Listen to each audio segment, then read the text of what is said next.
Okay. Okay.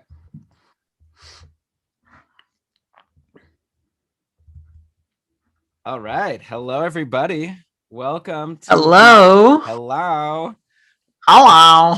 So we got our episode 336 YouTube presentation ready to go for the listeners. Very excited. How you doing, Brian? Yeah, I'm so excited. I'm doing great. Everybody else can join you and I now in their cupful season being over. Anyone who's still playing. Yeah, I had a really fun time watching your earlier video with the reunion show with Tier 1, which I guess we'll talk about Yeah, that was so on the actual fun. show. I hope everyone else out there is doing well. It's not an easy time, especially depending on what parts of the country or world you're in. So I hope everyone's doing well. Practicing self-care. Yes. Agreed. So, all right, I guess I'll just start the show then, and we'll figure it out as we go. You have a list of things. Let me actually remind myself. Oh yeah, are you good? Are you good with all those?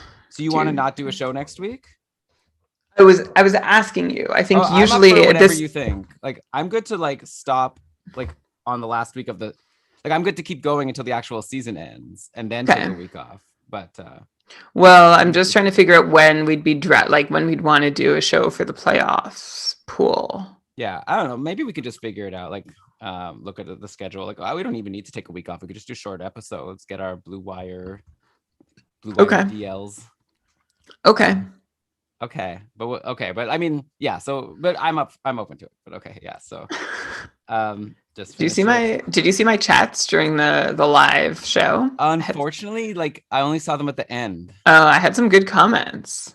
Well, I think they're still available on YouTube. Like if I go back and watch, I should go back and scroll. They are, but you don't need to go back and watch just but I hadn't but one of them was about this idea I was reading this article about this is the pre-show, the YouTube pre-show, about FOMO, like fear of missing out, and how it's like a big factor in the real estate market right now, and how like trying to get people to buy something in the dark without full information is something that like the hotel industry has really done, and like Expedia and Travelocity, like the travel industry. And so I had a thought of what if your fantasy hockey team, like your league page, operated like a booking.com site, where there's like 1,000 pop-ups all over the place about what other people are booking, how many people are viewing, and it would just be about like your fantasy players. It would just be like psychologically manipulate you to feel stressed out and panicked and pressured at every turn. So the idea is what exactly? That on the players, whenever you're looking at a player, you see how many other people are looking at the same player. Yeah, exactly. That'd be pretty funny. It's like I better rush to add Dubnyk because there's 10,000 other people looking at Dubnyk's page right now. Yeah, or it tells you like 9 people in your league have looked at this player today. Oh God, yeah, that would be funny. Okay, send it to Yahoo. It would be an insane way to play fantasy. It's already hard enough. Just like an extra like psychological torture. I shared the idea when someone mentioned the idea of Tier 1 all living in a house together. Yeah. Playing fantasy, which would be so funny. Yeah, that would be a blast. Yeah, and then we're just playing fantasy all day long and just like screwing, like getting in everyone's heads, and you could play all kinds of mind games. I'm curious to know what kind of mind games you would play. I feel like people would watch that show. It would have to be fantasy football to get a lot of viewers. Right. But I think there's something there. Okay, I can tell you're eager to start. Let's start. I guess you might as well. Maybe the audience is also eager to start. I'm actually not in the chat yet, so well, we got Matthew, Julio. Thanks so much for joining. Oh, Julio. Don't you? Yeah, Matthew. Are you finding that Brian's like audio is like a little off, different than usual, or is it just me? I'm finding it like a little clippy. Oh. But I don't know. He says it seems fine. Well, why don't I record myself a little bit? Is this Julio of Julio's apartment in Tier 6 Betan? I could find that out. I'm recording a little test on my microphone. Talk a little more loudly in your test. Okay, so if I'm talking about Connor McDavid and the minutes he's been playing this season. Okay, yeah, that's perfect. Yeah, listen to that on your Audacity. I'll be curious to hear how that goes. I'm recording a little test. That's weird. Test on my Okay, so if I'm talking about oh yeah, it is clippy. Okay, I'm turning my mic volume down a little. So you Yay. just tell me if I need to speak up. How's like is it clipping now? No, but you're Okay. not talking loudly. Oh, I'm okay. So then let me move it up higher. Okay, I'm gonna leave my gain here. How's this? Connor McDavid. I Connor guess it's okay. McDavid. I think it's good. I think we got this. You just want to Okay, it start. is Julio from Julio's apartment. Did he win? Julio won. We're gonna go through it before the Champion end. Julio. That's amazing. Congrats. Tough, very difficult accomplishment. And neither Brian or I have done in a while. Okay, so let's do this. Julia, do you think it's suitable for you to be celebrated at the beginning of the episode or Brian, at the come on, end let's of just the start. episode? Sorry, we don't have it ready. We have to start the show now. I mean, we could just say the team names. All right. Okay. I'm ready. Oh yeah, I guess we can do that if you want to. Just, I think it's more. Now I think it's like it's cooler for the people to get the real name. Yeah. Okay. So we'll do it at the end. Okay. So we have to start the recording. That's an important aspect. So okay. Ready for that? Yeah. Let me delete my test track. All right. Here we go. Okay. 3, 2, 1. Record. Recording. Okay. Perfect. All right. Let's go. Yeah. Yes! Welcome everybody to another episode of the Keeping Karlsson Fantasy Hockey Podcast, the longest running fantasy hockey podcast in the world, hosted by two guys who've decided this year to focus more on quality of winning just like one league as opposed to trying to win all their leagues. That's the way I'm justifying it to myself anyways. I'm your host, Elon Dubrovsky. With me, as usual, the fantasy hockey robot himself, Brian Com. Hello, Elon. Hello, everyone. And just to translate, that means that between us, we didn't win a ton of our leagues this year, but the ones that we did, we really won. Actually, I fully admit I am contending at the end. I'm in 3. One is the cupful. I lost the other one. Oh, it was with you in the finals. We went undefeated all season, and then we lost. And I'm in another one with some work friends where I am second right now and hoping to make a charge over the last 6 days to catch up and win. But we hope that we got you wins. Like, I like to think the Keeping Karlsson listener and podcast family just has so many wins under their belts this season. They don't need us to add to the total. They're good. Yeah, exactly. Yeah, people could just focus on their own success. No one really cares what we did. But I will mention that I won my first ever Dynasty League.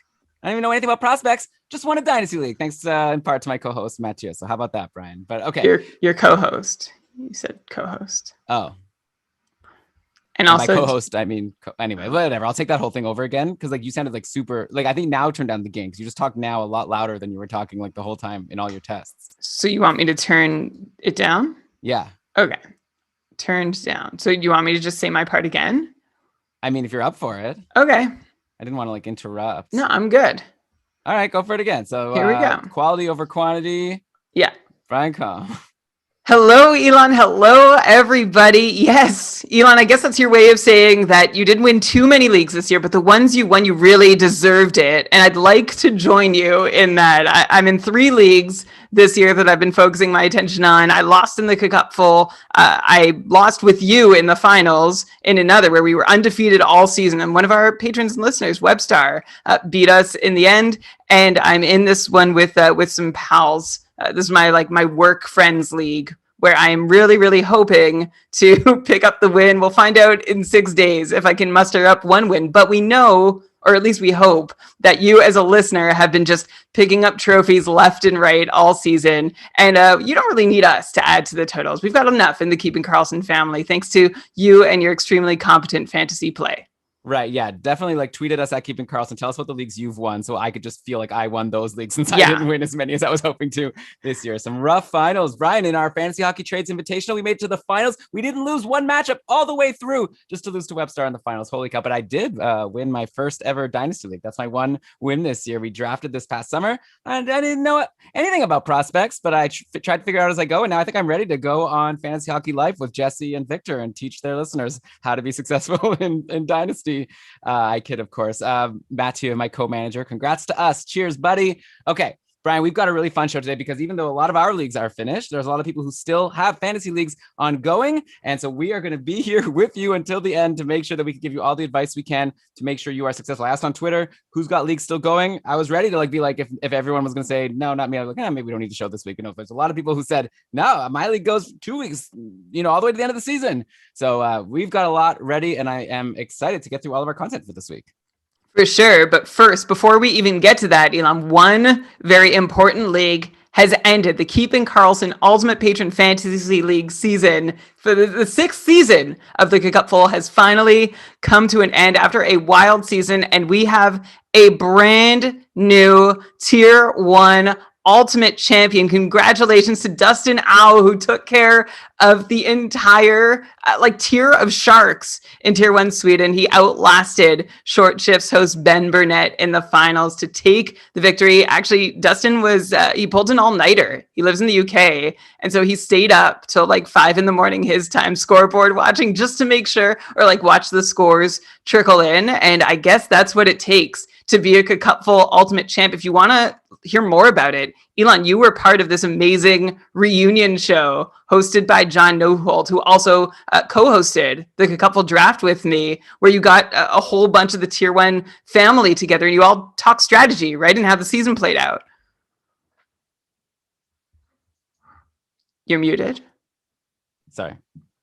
It was a really good show. I think anyone who is interested in hearing a bunch of smart fantasy hockey players just discuss all their thought process through the season, I think you're going to enjoy it. I think there was a lot to be learned there, and I'm saying I learned a lot even just being in this call for sure. So if you want to hear that show, we've got a link to the show notes. It's the Cupful Stat Attack podcast, which John's been hosting all year long. We put it in that feed, so you could go and subscribe to the Stat Attack podcast, download that, or you can watch the YouTube video. It'll all be linked in the show notes. It was a really cool episode. Yeah, congrats so much to Dustin Au, a very worthy Cupful Tier 1 Ultimate Champ. Can we put it in our actual feed?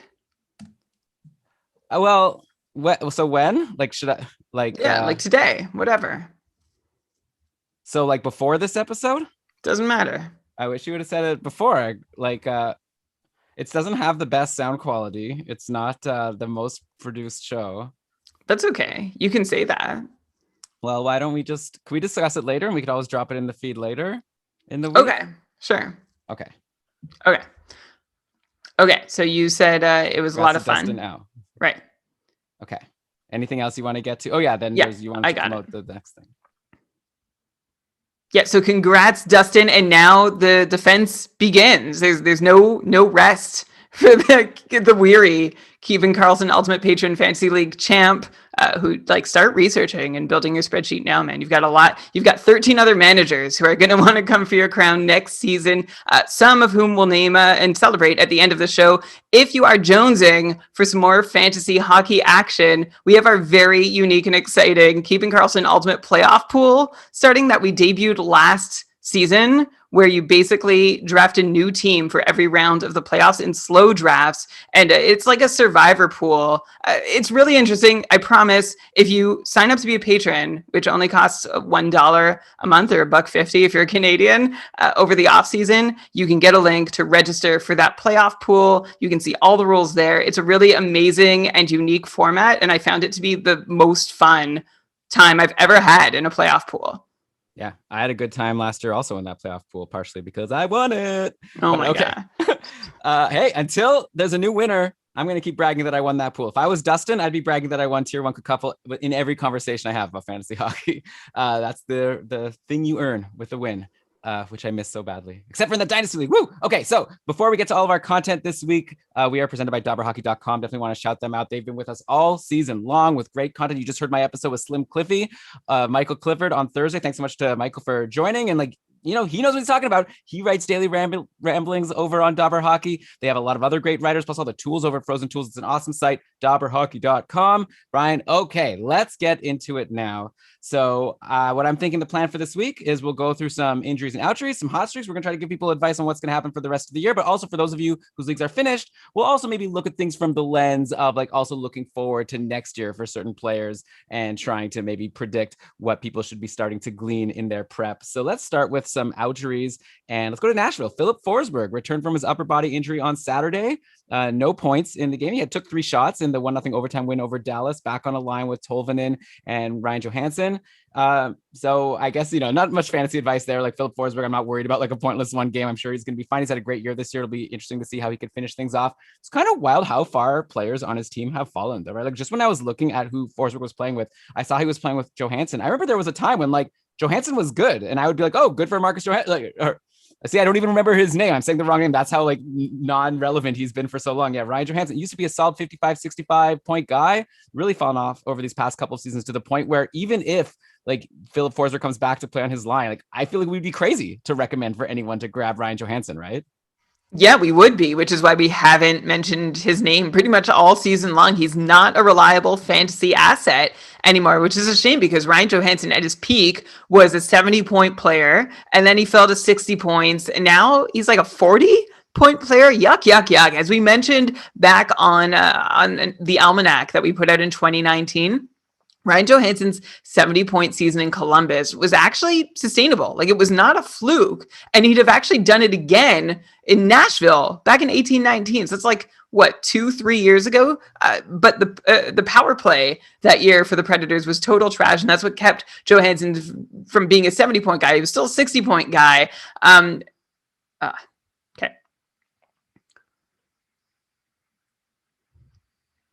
But it wasn't that long ago that we looked at Ryan Johansson as a legit fantasy threat, like someone who's, no, you don't want to ever leave him in free agency. And now you don't ever want him on your team. That slide initially from 70 points to 60 points for Johansson might have been because he stopped shooting. And now we have this huge slide, this collapse from 60 points to 40 points, which might be because he's seen further drops in his shot rates. Like he's barely shooting the puck anymore. He's still on a team that has had a lot of power play trouble, and that team is still Nashville. Johansson himself has just 14 power play points in his last 112 games. So that's like if you were on the second power play unit for a season and a half, that would be reasonable. But when you're on the top power play unit, that's completely unreasonable. And beyond the power play, Johansson has also seen a huge drop in his 5-on-5 ice time. In his best seasons, he saw more than 14 minutes a night at 5-on-5. The last couple of years for Johansson, he's seen just 12 and a half minutes a night at 5-on-5, which if you might have been able to figure out, that's not what you expect your 1C to be getting in terms of how much ice time that number one centerman gets to see. Was this year especially unlucky for Johansson? Because I keep calling him a 40-point player, even though he's pacing for like 34. So yeah, there was some luck that kept him from reaching 40 freaking points this year. And it wasn't an especially bad year, I don't think, for Ryan Johansson, which is to say, I don't think it was so short of what we could reasonably expect to see from him. For Johansson to be fantasy relevant again, he'd need his minutes back at 5-on-5. He'd need power play points to come, and he'd need his shots back. And that would maybe take him all the way back to 60 points. But of those three things, I think you could hope for one of them to happen would be reasonable. Hoping for 2 or 3 is probably setting your expectations too high, which is why I am done with Ryan Johansson until further notice, which honestly has been the case for at least a year. I think I streamed him a couple times at the start of the year just to see. But after even doing the same last year and giving up on him then too, I am not running back. Yeah, I mean, I'll be honest. Like you mentioned that it's like we're at a point where it's like even like embarrassing to consider adding him to your team. I was like feeling a little bit like, oh man, we're talking like too much about Ryan Johansson to start the show. No one cares because he's become so irrelevant at this point. Here's a fun question for you. Who's the bigger stud to dud story on the Preds between Ryan Johansson and Matt Duchene, who's another person who even had higher highs, right? He was like a real superstar back on the Sens when he first got moved. And like, he's been playing in the bottom 6, like in yesterday's game against Dallas, Duchene was playing on the third line with Eric Haula and Brad Richardson.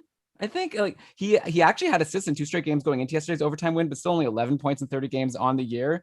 So yeah, like who's the more emblematic example of a player that went from a star to a nothing? And then my follow-up would be, which of these guys has the better chance of being fantasy relevant again sometime in the future? But I'm happy for you to say none, forget about him. Yeah, you wish I would just move on really quickly because none of these guys matter between Johansson and Duchene. But when you ask me a question, I have to do appropriate diligence, and in Well, doing no, if I ask a question about some players, then you're saying no, he sucks, nothing. But when it's a player that you used to like, then yeah, you want to really dig in for sure, which is fair. Okay. Yeah. Okay. So Matt Duchene, honestly, there's a lot of parallels between him and Ryan Johansson. The first and most glaring one is that Duchene is signed in Nashville for 5 more years at $8 million. Ryan Johansson has 4 more years at $8 million. You'd think between them, there might have a top line centerman. Duchene also has only 14 power play points in his last 96 games, despite a lot of top power play opportunity. Duchene, also like Johansson, is seeing a career low ice time at 5-on-5, less than 13 minutes a night. And also, like Johansson, Duchene has had a bad season compounded by poor variance, but like Johansson, regrets Duchene to give him some points back, and it's still been a really ugly campaign for Matt Duchene, who has been a 60-point player the majority of his career. The last time he played above that in a semi-reliable way was 8 years ago. He had an 81-point pace in Colorado. He did it unreliably with Ottawa back in 18-19 before Duchene was flipped to Columbus, before he arrived in Nashville, which made me think it's like both Duchene and Johansson came from Columbus, where they had recent success, and moved to Nashville, where they have found absolutely none or very little. So I'm just wondering if there's anything more to that. I doubt it. But if any detectives want to figure out what they serve on the flights between Columbus and Nashville for traded players. Anyway, I think if, like you asked me which of these guys, Duchene and Johansson, I would expect a bounce back from the most. Man, it's so hard to imagine a bounce back because Nashville is desperate for a top line center. And the guy they play the most is Mikael Granlund, who also isn't scoring. So I'm not sure what Nashville wants from their top line center, but I don't think it's what Duchene or Johansson have to offer. So I'm imagining them both getting a totally fresh start. Who I would think is the better fantasy play. And I think I'd lean Matt Duchene as having the higher ceiling, but he'd also be more boom bust than Ryan Johansson. But of course, this is all pretend. But if you ask me who I thought could recover their career the best, I think I'd say Ryan Johansson has the better chance of recovering, but Matt Duchene has the better chance of being the most fantasy relevant.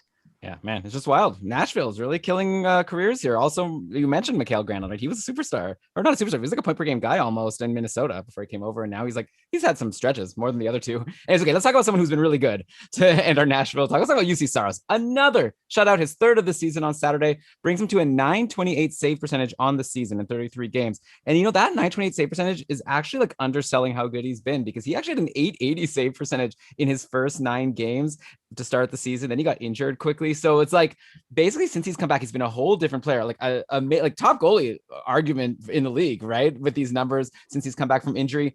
I'm interested now, like clearly he's going to be highly ranked going into next season. But like if we were doing Schmore goalies board right now, where we put goalies into tiers, we have Vasilevsky in tier 1, and then we've got like, I don't know, Curtis McElhinney down in the bottom tier. Where would Saros go? Like, is he convinced you at this point that like next year you're going to confidently draft him as like a tier 2 goalie, maybe tier 3? Like, I'm just curious how much you're buying into this recent stretch of a couple months. Well, if you're asking me how confident I can be in any goalie's play, you know I can't be, right? But if I'm just looking at this season alone and thinking this season will predict the next one, which, by the way, for goalies, it often doesn't. Goaltending is so freaking random. Anyway, Saros has been really good this season. My actual concern is that Nashville confuses his play, though, for their own. This would be bad for him. And what I mean by that is Saros is playing so well that I think he's papering over a lot of issues in Nashville that need attention. It's not like that they're awful defensively, but they'd also have little business being in the playoff hunt without the heroics of UC Saros this season, who's playing like a top 10 goalie in the league and seems to have this workhorse workload, which I would expect would carry over to next year, when right now they don't have another NHL goalie under contract because Pekka Rinne's very long contract is finally coming to an end.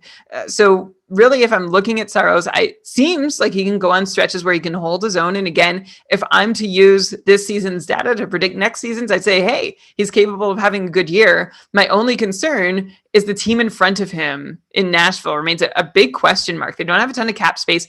And also remember, even though Pekka is coming off the books, Juuse Saros is a restricted free agent. So Rinne's $5 million comes off the books, and I assume most of that is just going to go over to Juuse Saros, which means the Preds are back where they started in terms of not having a lot of cap space to improve their team, which is full of a lot of like middle to bottom six guys already. So that would be my concern, that Nashville is not terribly competitive next year. They don't have the urgency because of the way Saros has helped them compete to improve their team, or the cap space to do the same. So I will be interested in drafting Saros, but as with any goalie, I guess you're saying relative to the others, because a tier 2 goalie at one point for me would be a really exciting prospect. Now a tier 1 goalie is like, I don't even care. Like, just give me a tier 5 guy. But Saros would be up there for sure in the top 3 tiers, probably tier 2 based on his play right now, which is crazy to say because it hasn't been the biggest sample of a season, even if he'd played every game. But man, does he look like he's got some real talent to offer. And that, of course, could be a death knell for his numbers. So you can hear the ambivalence in my voice. Relative to the rest of the league, yeah, I'm into Juuse Saros. Okay, well, I guess that's the game we play, right? Yeah, but I'm with you that it is a little bit concerning that Nashville doesn't look that good, and he's like playing all the time. I'll be interested to see what they do in the offseason. They've got Askarov, in the pipeline, but he's probably a year or two away still. Though I thought that about Spencer Knight, and now he's coming. We'll talk about him a little later in the show. He's coming in and been amazing for Florida. Yeah, I think that if I was in a keeper league right now, I know it's tough to say, but like, I'd probably just trade Saros if I could get a huge return for him, just because these goalies, like what, even Saros this year was like bad to start the season. So who knows if he'll do this again. You've seen Bobrovsky have like really good stretches and then go cold. So I don't know. I'm with you, right? Like I wouldn't draft a goalie really high in a fantasy league. I would wait and get someone later. When I was talking to Slim Cliffy, I was saying like maybe next year Carter Hart will be someone I'll try to get late in my draft and hope I get lucky with him since he'll fall and like Saros will go a lot higher. So I guess if you're in a keeper league, maybe you do consider flipping Saros as his value might be the highest it'll ever be. Okay, so speaking of outjuries, where we started with Forsberg, and speaking of shutouts, like with Saros, let's talk about Philip Grubauer, who returned to the Avs on Friday after going on the COVID list for a couple of weeks, and he promptly shut out the Sharks, stopping 21, brings Grub to a .922 save percentage on the season and 26 wins in 35 games. So he's been awesome when he's been in the lineup. A while back, we talked about Grubauer on the show, and you brought up his like actual versus expected numbers at even strength and said that they're not actually as impressive as you'd think. And actually, like he was getting a lot of his good save percentage on the power play, which you said might not be sustainable in the longer term. So I'm curious if you've like updated that opinion, or now with more data, does that still hold? Like how impressive should we consider this Philip Grubauer season now that it's coming to an end? To me, like one thing that jumps to me as like a reason to think he's better is just the fact that like Dubnyk and Johansson and Miska, like all these goalies that Colorado tries to play just do so badly. And, part of me would think like, okay, on this good team, like maybe any goalie would be good, but clearly not any goalie would be good. But maybe that's just really showing how bad these goalies are that they've brought in. So all that said, what's your current take on Grubauer now that we've had a few more months of data coming in? It's a really interesting question to see all of the goalies fail in Colorado and Grubauer still be pretty good. He's actually had a rough stretch lately, but overall he's been good. And also, point of order, I think you shortened his name and called him Grub. Is that a reasonable nickname to go? Well, does it say Grub? Does it say Long U, or does he become something you find in your line? Yes, that's fair. I know. I always see it written as grub, and then I think of the animal, but like the good kind. Grubs are there to help your garden succeed. I don't really know actually how. Is that it? I don't know. Works. I feel like most people want to get rid of them. Oh, but grubs are also what you can drink in a shake to win Survivor. Well, in the olden days, they don't really do those gross food challenges anymore. So, okay, so Brian, is Grubauer a grub in your garden that you want to get rid of because he's overperforming? I guess the analogy kind of falls apart. What do you think of this guy?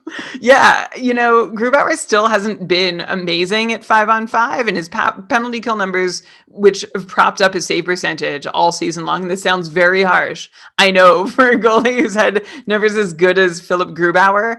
But I put my neck out there about a month ago. I'm kind of keeping it out there, but I also want to add some context to my take, which is that, look, I still think Grubauer is a good goalie, and I'm not even going to judge him. Like I was saying about Saros, even a goalie that played 35 games this year, that's like a backup load in a normal season, right? Or like a heavy backup load, but it's not enough to judge a goalie on. And from Grubauer's numbers going into this year, I don't see too much cause for concern. So yeah, I still think Philip Grubauer, for the record, is a good goalie, and you want him, especially because Colorado, believe it or not, has the stingiest defensive play in the league. You think these guys are blessed on offense? Well, guess what?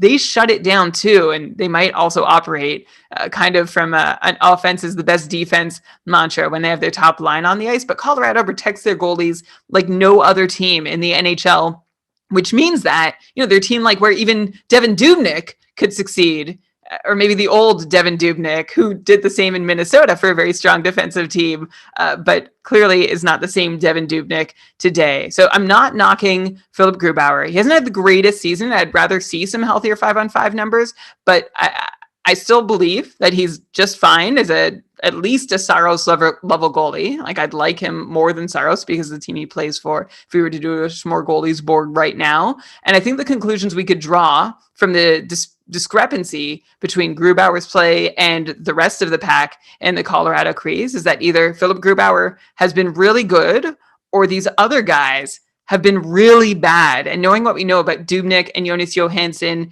and we don't know a lot about Hunter Miska because he hasn't earned a shot, which I think tells us some of what we need to know.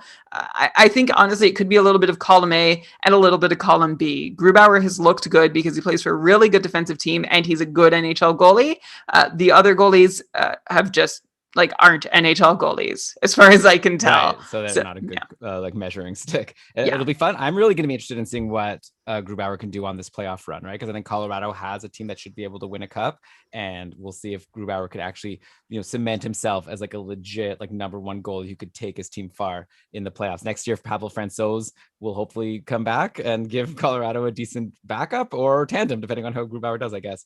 Okay, since we're on this team, I feel like we haven't really touched base on the superstars in Colorado for a while. I feel like maybe we haven't even talked about McKinnon, Rantanen, and Landeskog for most of the season, because it's why do we even talk about these guys? But I think we should just mention how on fire this top line in Colorado is. Landeskog was pointless in the 4-3 win over the Sharks yesterday, but still sitting at 47 points in 47 games on the season. So that's a point per game pace for a guy who had a 75 points in 73 campaign back in 2018-19. So I guess he's racing against the ghost of himself, Mario Kart style, to see if he could top his career best. We'll see if he can do it. But yeah, he's having one of the best seasons of his career. Mikko Rantanen has put up 4 straight multi-point games with a break going on the COVID protocol in the middle, but now he's back, and now he's up to 57 points in 45 games. It's a 104-point pace on the season, crushing last year. People maybe forget already, Rantanen didn't even hit a point per game last year. This year, he's well ahead. Like I said, 104-point pace, beating his career high 96-point pace from 2018-19. Then McKinnon's 2.9 shot outing versus the Sharks yesterday brought him to 63 points in 45 games for a 115-point pace. And I remember at the start of the year, a couple of weeks in, people were lamenting having picked McKinnon first overall in their leagues. Why didn't I pick, Matthews or McDavid? McKinnon's fine, but he's not even doing that amazing. I mean, you can't really complain with what is currently pacing to be McKinnon's best ever season points wise. So he's giving you better than what you would have expected if you were just hoping he could do the same as last year. And yeah, he was barely above a point per game, 20 games in, but has been scorching since. Of course, maybe you still lament the pick just because McDavid has turned into this gear that no one knew he'd be able to hit going into the year. So maybe you still lament. But anyway, I can't really think of a question about these guys. Just figured they deserved a shout out since we haven't discussed them much this season. Maybe, Brian, do you have a question for me about the Avs top line, since I can't think of one too, but I really wanted to mention them? Okay, I have a question for you. So Mikko Rantanen, not this season, but last season, was a first or second round pick. And then he had a pretty weak year. I think you mentioned he had a 80-point pace or something, which was disappointing as a first or second round pick. Do you see him going that high again in drafts next year? Or do you think you can still snag him somewhere between rounds 3 and 5? So that's actually an easier question than I thought you'd give me. I think for sure he's going to be going in the top 2 rounds in drafts again after a 100+ point pace season. That's just how things work in fantasy from all of my experience. The question, of course, is whether he should go that high. And I think maybe yes. Actually, one of the most impressive things from Rantanen season to me was there was a stretch where McKinnon was out and he was still putting up all these points. And that was my one big concern, how good really is this guy? He's obviously a great player, but would he really be putting up these points if McKinnon wasn't around? And he still was having multi-point games left and right. So I'm very impressed with this player, Mikko Rantanen. So I see Mikko Rantanen in the cupful. I'm just looking at his ADP. Went at the end of the second round on average, but as late as 50th in one league, which is wild. And Gabriel Landeskog went about 51st overall. So that would be at the start of the 4th round on average. That sounds about right, right? Like these guys aren't going to get any big bumps above those standings. No one's going to reach any higher for them after this year, right? I don't know about Rantanen. Like, what's his actual ranking? A couple points. Maybe I'll bring up another av while you look up where Rantanen ranks right now. I think it would be higher than 28th, which would be the end of the second round. Okay, so then I wanted to mention also in Colorado, Jonas Donskoi returned from his COVID absence on Friday, jumped right back to the top power play where we picked up a power play assist. No points yesterday. Brian, I recall a few weeks ago, we had a conversation about Donskoi versus Kadri, who we'd rather have. Ended up being like a really non-impactful discussion that we probably shouldn't have had because they just both went on to do nothing for a while. But at the risk of repeating the same boring conversation at this point, like Donskoi's for sure better than Kadri, right? Like Kadri is out pointless in 11 games, looking like a Johansson Duchesne like understudy, like basically just like another player who's like at one point was good and now like doesn't do anything. He's off the top power play. He doesn't have like exciting line mates. I don't see any reason why we shouldn't be calling Nazem Kadri a snoozer. And not to say that Jonas Donskoi is amazing, but I'd rather take the guy on the top power play who got a power play point recently rather than someone who is pointless in 11 and not giving me any reason to expect more. But of course, you are the expert in the Fantasy Hockey Robot. So do you still have a reason to prefer a Kadri over a Donskoi, or do we tell people drop Kadri for sure and then consider Donskoi if he's available? I don't at all blame you for asking this question. And before I answer it, Mikko Rantanen ranks 5th in average couple points per game, and Landeskog ranks 20th. So yeah, both. So I think the answer is that Rantanen is still going to be a first, maybe second round pick, and Landeskog might be ahead of the 4th round now, especially because remember there were those years where we weren't sure if he was going to stay as part of that trio, where it seemed like Colorado was trying to mix and match and stretch into 2 lines. But now I think they have the depth that they don't need to do that, which I think we projected when they acquired Nazem Kadri, who I don't blame you if you're disillusioned in Nazem Kadri. He really helps you at the front end of the season. 24 points in his first 27 games, averaging over 17 minutes a night, 8 power play points. That's 1 every 3 games, and more than 3 shots a night. And then since then, Kadri in 22 games has just 4 points and has seen a 2-minute decrease in his ice time per night. Just a single power play point in his last 22 games. Still getting 3 shots a night, which is nice and tells a bit of the story because Kadri is shooting 1.6% over this stretch of 22 games, which stinks, right? We could expect Nazem Kadri to shoot around 10%. So he should have 5 times as many goals, which would bring him to like 5 goals over the last 22 games. And I also bet you his on-ice shooting percentage over this stretch isn't much friendlier than his own shooting percentage. So there's reason to think that Kadri shouldn't be doing this badly. There's reason to think that Kadri should be a 50-ish point guy, even with only second power play unit deployment, maybe a closer to 45 point guy if he's only seeing 15 and a half minutes a night. But at the moment, he's not scoring and hasn't for a while. So I guess there's not much reason to roster him ahead of other guys who are in positions to score, like Jonas Donskoi. This is a tough one for me, Elon, because I think all things equal, if every bounce goes as expected, Kadri outpoints Donskoi. So this is a question of whether... Even on the second line with no power play, you think he outpoints Donskoi? Like, he's pointless in 11 games. So like, even if he did get a couple goals, that would be 2 goals in 11 games. Yeah, no, for sure.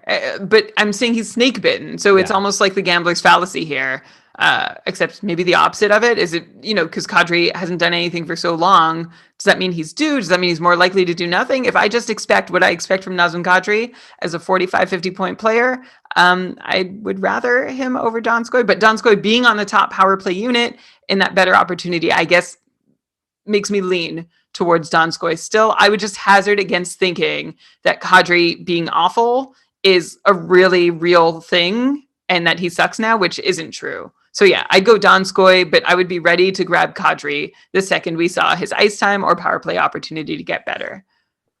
Right. Okay. I hear you. Brian, so we're just getting a Manchester. Yeah, there's something up with your mic today, but I guess it's too late. Okay. You want me to turn my gain down again? No, I don't know. Like at this point, we'll just as Adam, hopefully it's like listenable here, and then we'll I'll fix it in post-production on the actual edit. So weird. I think it's time for a Yeti. I think it's the last episode of the okay. Snowball. All right. Anyways, okay. All right, so where was I? Oh yeah. Yeah, I guess I get what you're saying. And also there's no guarantee, right, that Donskoy stays in the top power play. Maybe at some point Kadri gets on it, though the Avalanche are doing fine. So I don't see a big reason to change things up. And we'll see if by this time next year we'll be talking about Kadri the same way we talked about Johansson and Matt Duchene, where we'll be like, remember when Nazem Kadri was good? Remember that? Now it's like we haven't mentioned him forever. Okay, so over on Carolina, another outjury, Teuvo Teravainen back for the Canes. As I discussed with Michael Clifford on Thursday, he had nothing in his return on Tuesday. Then we discussed whether we expected him to do more afterwards, and I don't know if we were as bullish as we should have been, because he's now scored in each of his last couple of games from his top line spot with Aho and Svechnikov. Teuvo has put up a 76-point pace in each of his past couple of seasons, but that has included 20 plus power play points. Now he's like on this killer line with Aho and Svechnikov, but he hasn't cracked the top power play, just like a Kadri. Trocheck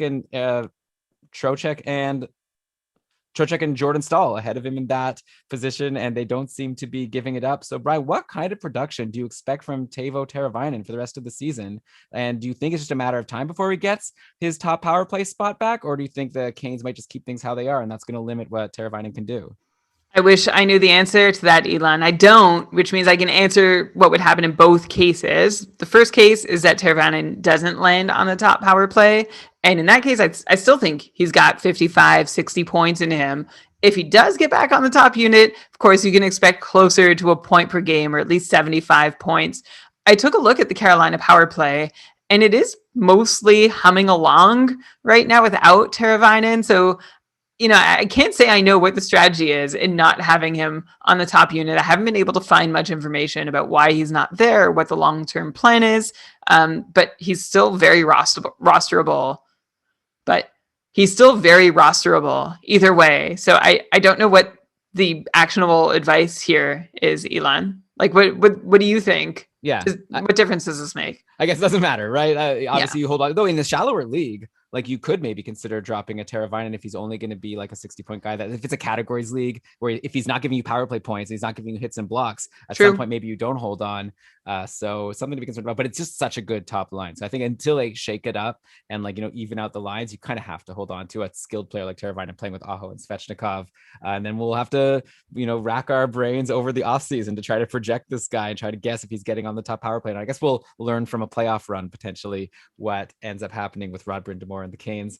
And then Brian, as much as I complimented UC Saros earlier, we need to give similar credit at this point to Alex Nedeljkovic, which we've done before, right? But he had a 31 out of 32 save performance versus the Blue Jackets on Saturday. That was his 6th quality start in his last 7 games, bringing him to a .934 save percentage on the season. That's higher than Saros. And Brian, I know you've already shamed all the teams that passed on Nedeljkovic, including Carolina for putting him on waivers. Yeah, of course. It was insane, right? Because now he's looking so good. Let's just rub it in even more. I'm going to ask you the similar question that I asked about Saros.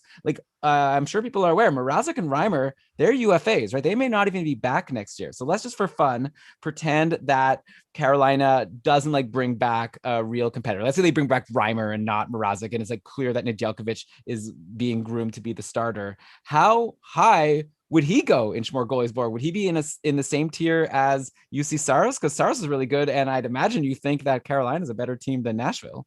Yeah, exactly. So I would like Nedeljkovic there. I guess it depends on who else Carolina does have on their goalie depth chart next year, right? Because they've definitely shown a preference to split time between their goalies, but we don't know if that was based out of necessity or based because they couldn't rely on Mrazek or Reimer to really take the horns of the number one job and run with it. I'm definitely mixing metaphors there. Yeah, I think when you're saying horns and you say the bull and you've got a bull okay. Take the crease by the horns. How's that? The goal horn. Oh, good one. Okay. So yeah, if they could trust Mrazek or Reimer, or couldn't trust Mrazek or Reimer to do that, or if they just think this is the best way to load manage their goalies, I'm not sure. Maybe we'll find out next year, depending on who that other guy in the crease is with Nedeljkovic. But I would say, while he's on a better team and can put up as good or even better numbers than UC Saros, I would also just want to make sure that he's actually getting a starter's workload, because I could see Saros being in line.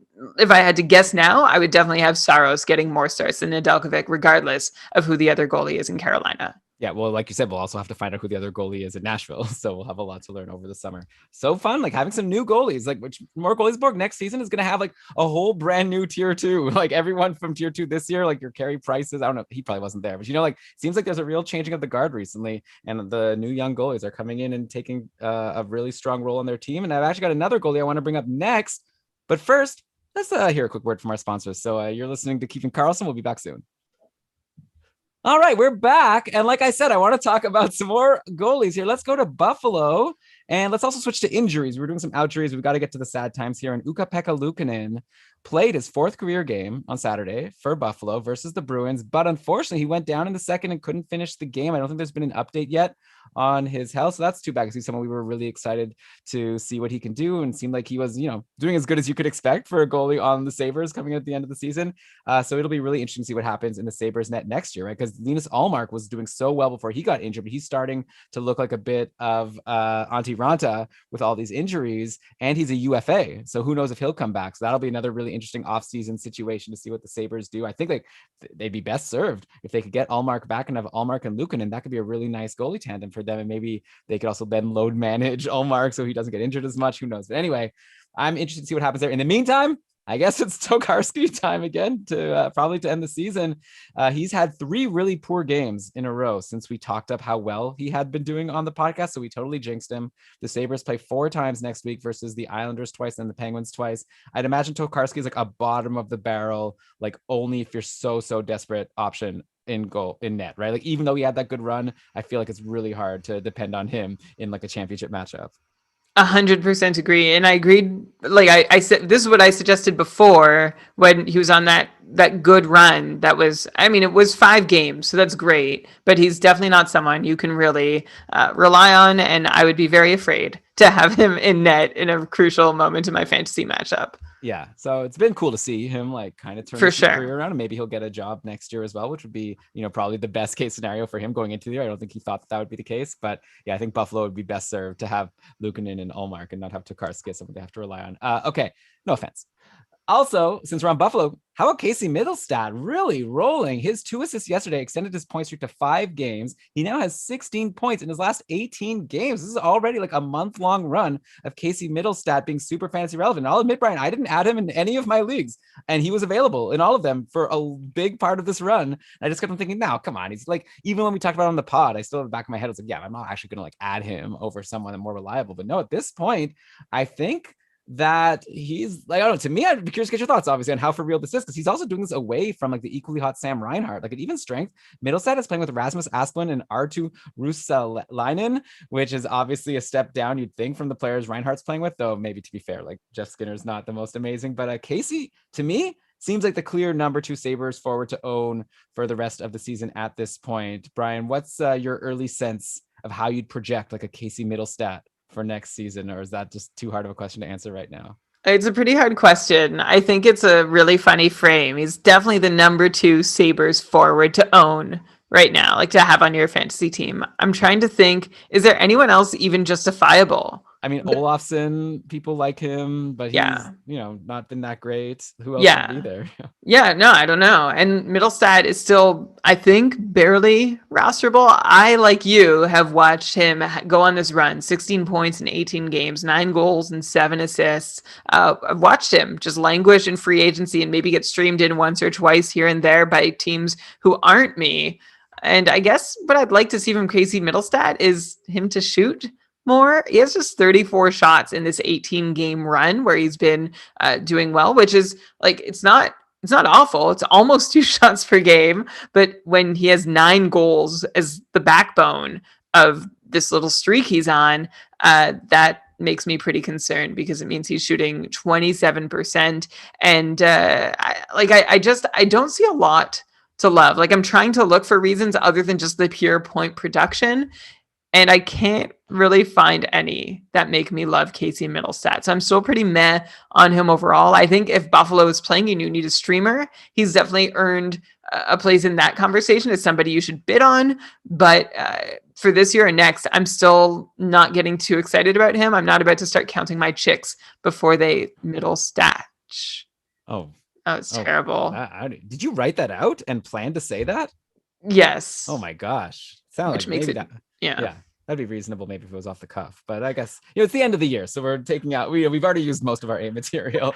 I guess like one thing to think about when you're projecting like Middlestat for next year is they've got Dylan Cousins, of course, who's been in the lineup, and I think he's expected to be, especially going to this year when most people have given up on Middlestat, right? Like Cousins is supposed to be higher than him on the depth chart, so theoretically you could have Eichel and Cousins centering the top two lines, and Middlestat in the bottom six. Though also they've had Cousins playing on the wing sometimes, so I guess we'll have to see what the Sabres do next year. Like theoretically, I don't know. Brian, I'm gonna do it. I get ready to ring the bell or something. No, Elon don't do it.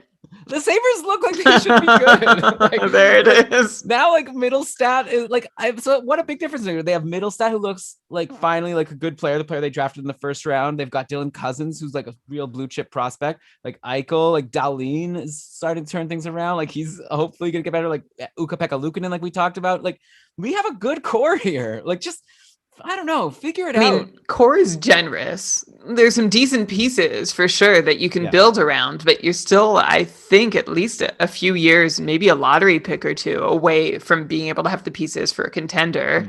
If you just look at Dylan Cousins and Jack Eichel and Sam Reinhart and Rasmus Dahlin. Well, yeah, so I'm not counting Casey Middlestat there. Okay, I think he's like a middle six center in the best case, and he could be like a third line center is the most likely case for Casey Middlestat. I mean, he's looking really good right now, but I guess you're saying it's maybe unsustainable. Like theoretically, they could have some good pieces. They have Victor Olofsson, who's a good shooter, but okay. I feel like, remember we had a question on our Patreon cast a couple months ago about like if you could take over a team right now, which one would you? And then we were sort of splitting it up in terms of like as a GM, I should say. And then you get to like take over, make all of their moves. And I feel like Buffalo would be a good challenge because you could like make yourself like if you could take over the Sabres as their GM and then bring them to be just not terrible, you'd look like a genius, right? You'd win GM of the year if that's an award that they give. And like, I don't know, it seems like they've got some pieces that I feel like it should be doable. I don't know why they haven't been able to do it, but hopefully someone will figure it out. Okay, so Brian, let's do one more, I guess, injury here over on the Habs. They're still without Jonathan Drouin.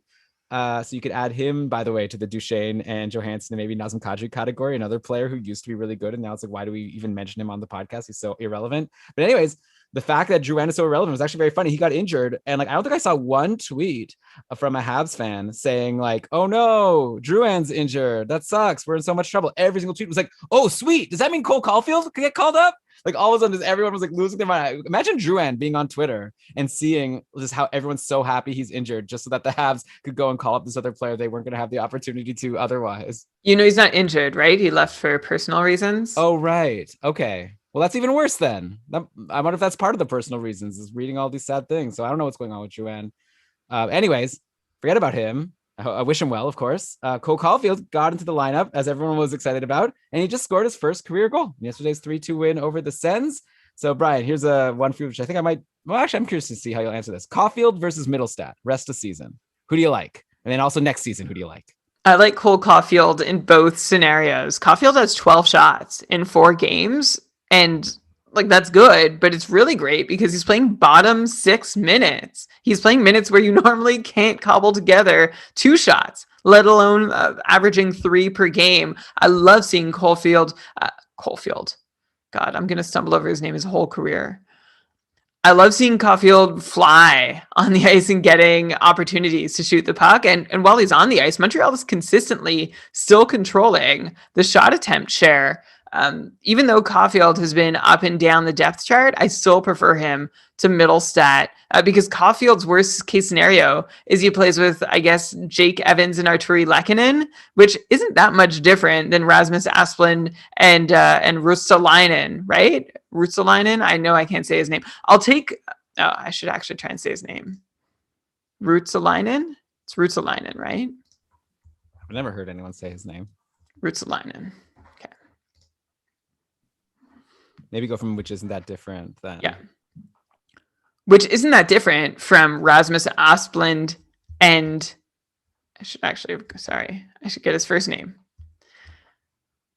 Which really isn't all that different from playing with Rasmus Asplund and Arttu Ruotsalainen, right? Is it? So I'm going to take Cole Caulfield, who's shooting more often, has the opportunity to get better line mates that Middlestat I don't think ever has the opportunity to get because of the Buffalo depth chart. And I also think Caulfield is just overall the better player, even though he's spent less time in the NHL. I think he's probably readier to be a guy who has an NHL impact. And if you need any other reason to like Caulfield over Mittelstadt, he has 2 more games to play in the remaining season than Mittelstadt does. That's as good a tiebreaker as any, I would think. Okay.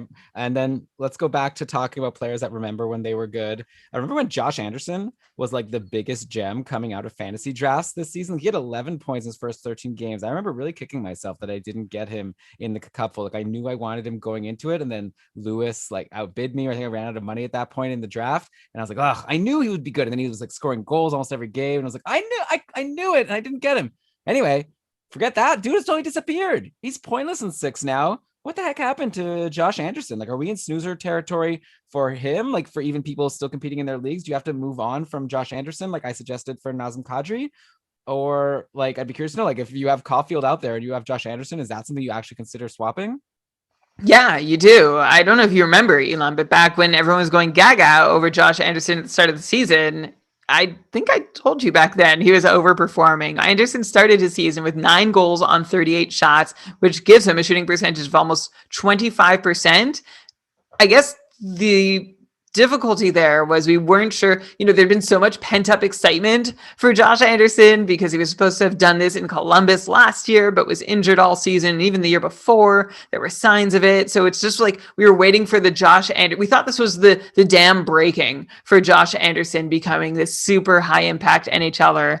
And it was very exciting. And sure, he could have regressed to a still more relevant pace than where he's at now, but that is not what happened. Josh Anderson has been pretty irrelevant lately. After scoring 9 goals on 38 shots in his first 13 games, Anderson has just 8 goals in his next 34 games, still on 78 shots. And all of that is actually fine, to be honest. Anderson's on a 20-goal pace, taking more than 2 shots per night, but only 5 assists hasn't helped him, not to mention only 2 power play points, even with 40% of his team's power play time on ice share. So while it might have sounded, Elon, like I was getting ready to tell you that Josh Anderson sucks and he's no good, I actually think he's probably a pretty decent 45, 50 point guy, which makes him equally appealing to Caulfield and more appealing in hits leagues, right? Because Anderson is at least still doing that.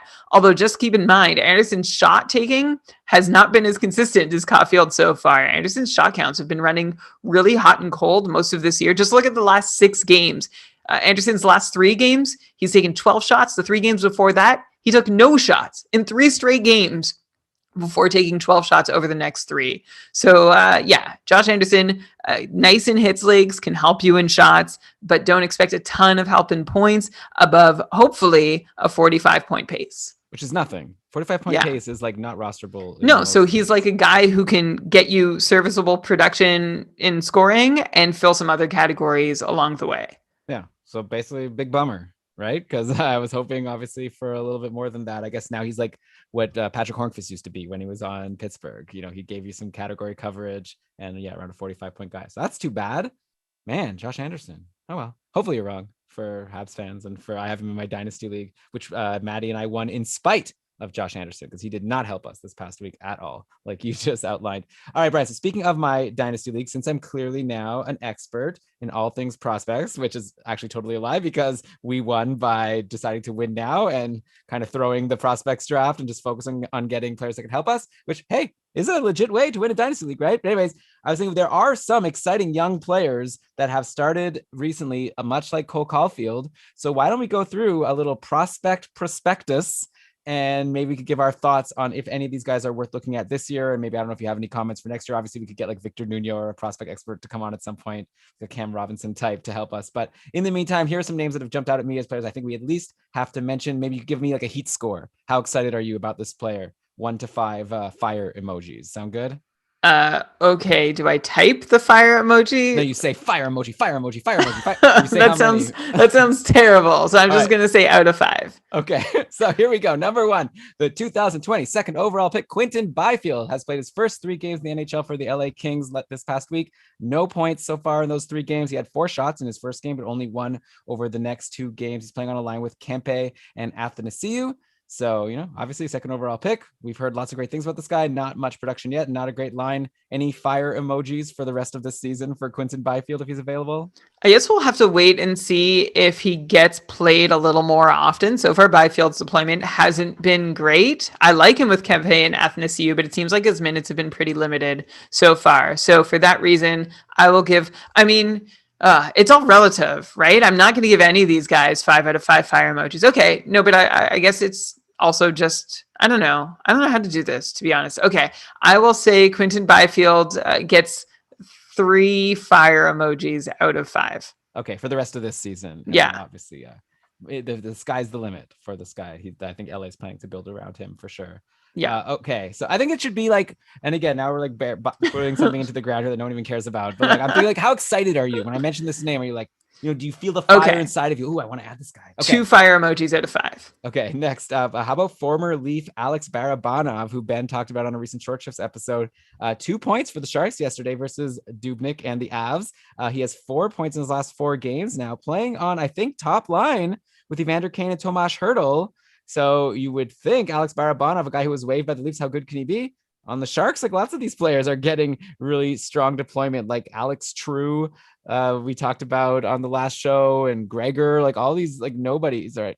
Which is obviously everything to say, but players who weren't on our radar going into the year are getting nice deployment. And right now it's Barabanov, and he seems to be producing. So how many fire emojis are you going to give this guy for the rest of the year? Producing and on the top power play, and as you mentioned, with good 5-on-5 line mates. And Barabanov finally just got his first power play point of the season. And let me check. Yes, of his career on Saturday night, which to me seems to be a good sign that he could be worth rostering. I've been through the ringer, honestly, with a lot of these random Sharks over the years, like Dylan Gambrell. I don't know. You ask me to name a random Shark, I could name you one. Noah Gregor, Rudolph Balcers, although he's been okay.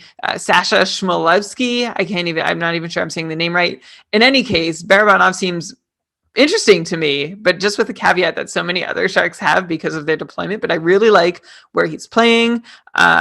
He's a small, speedy guy. He's still not seeing, and he's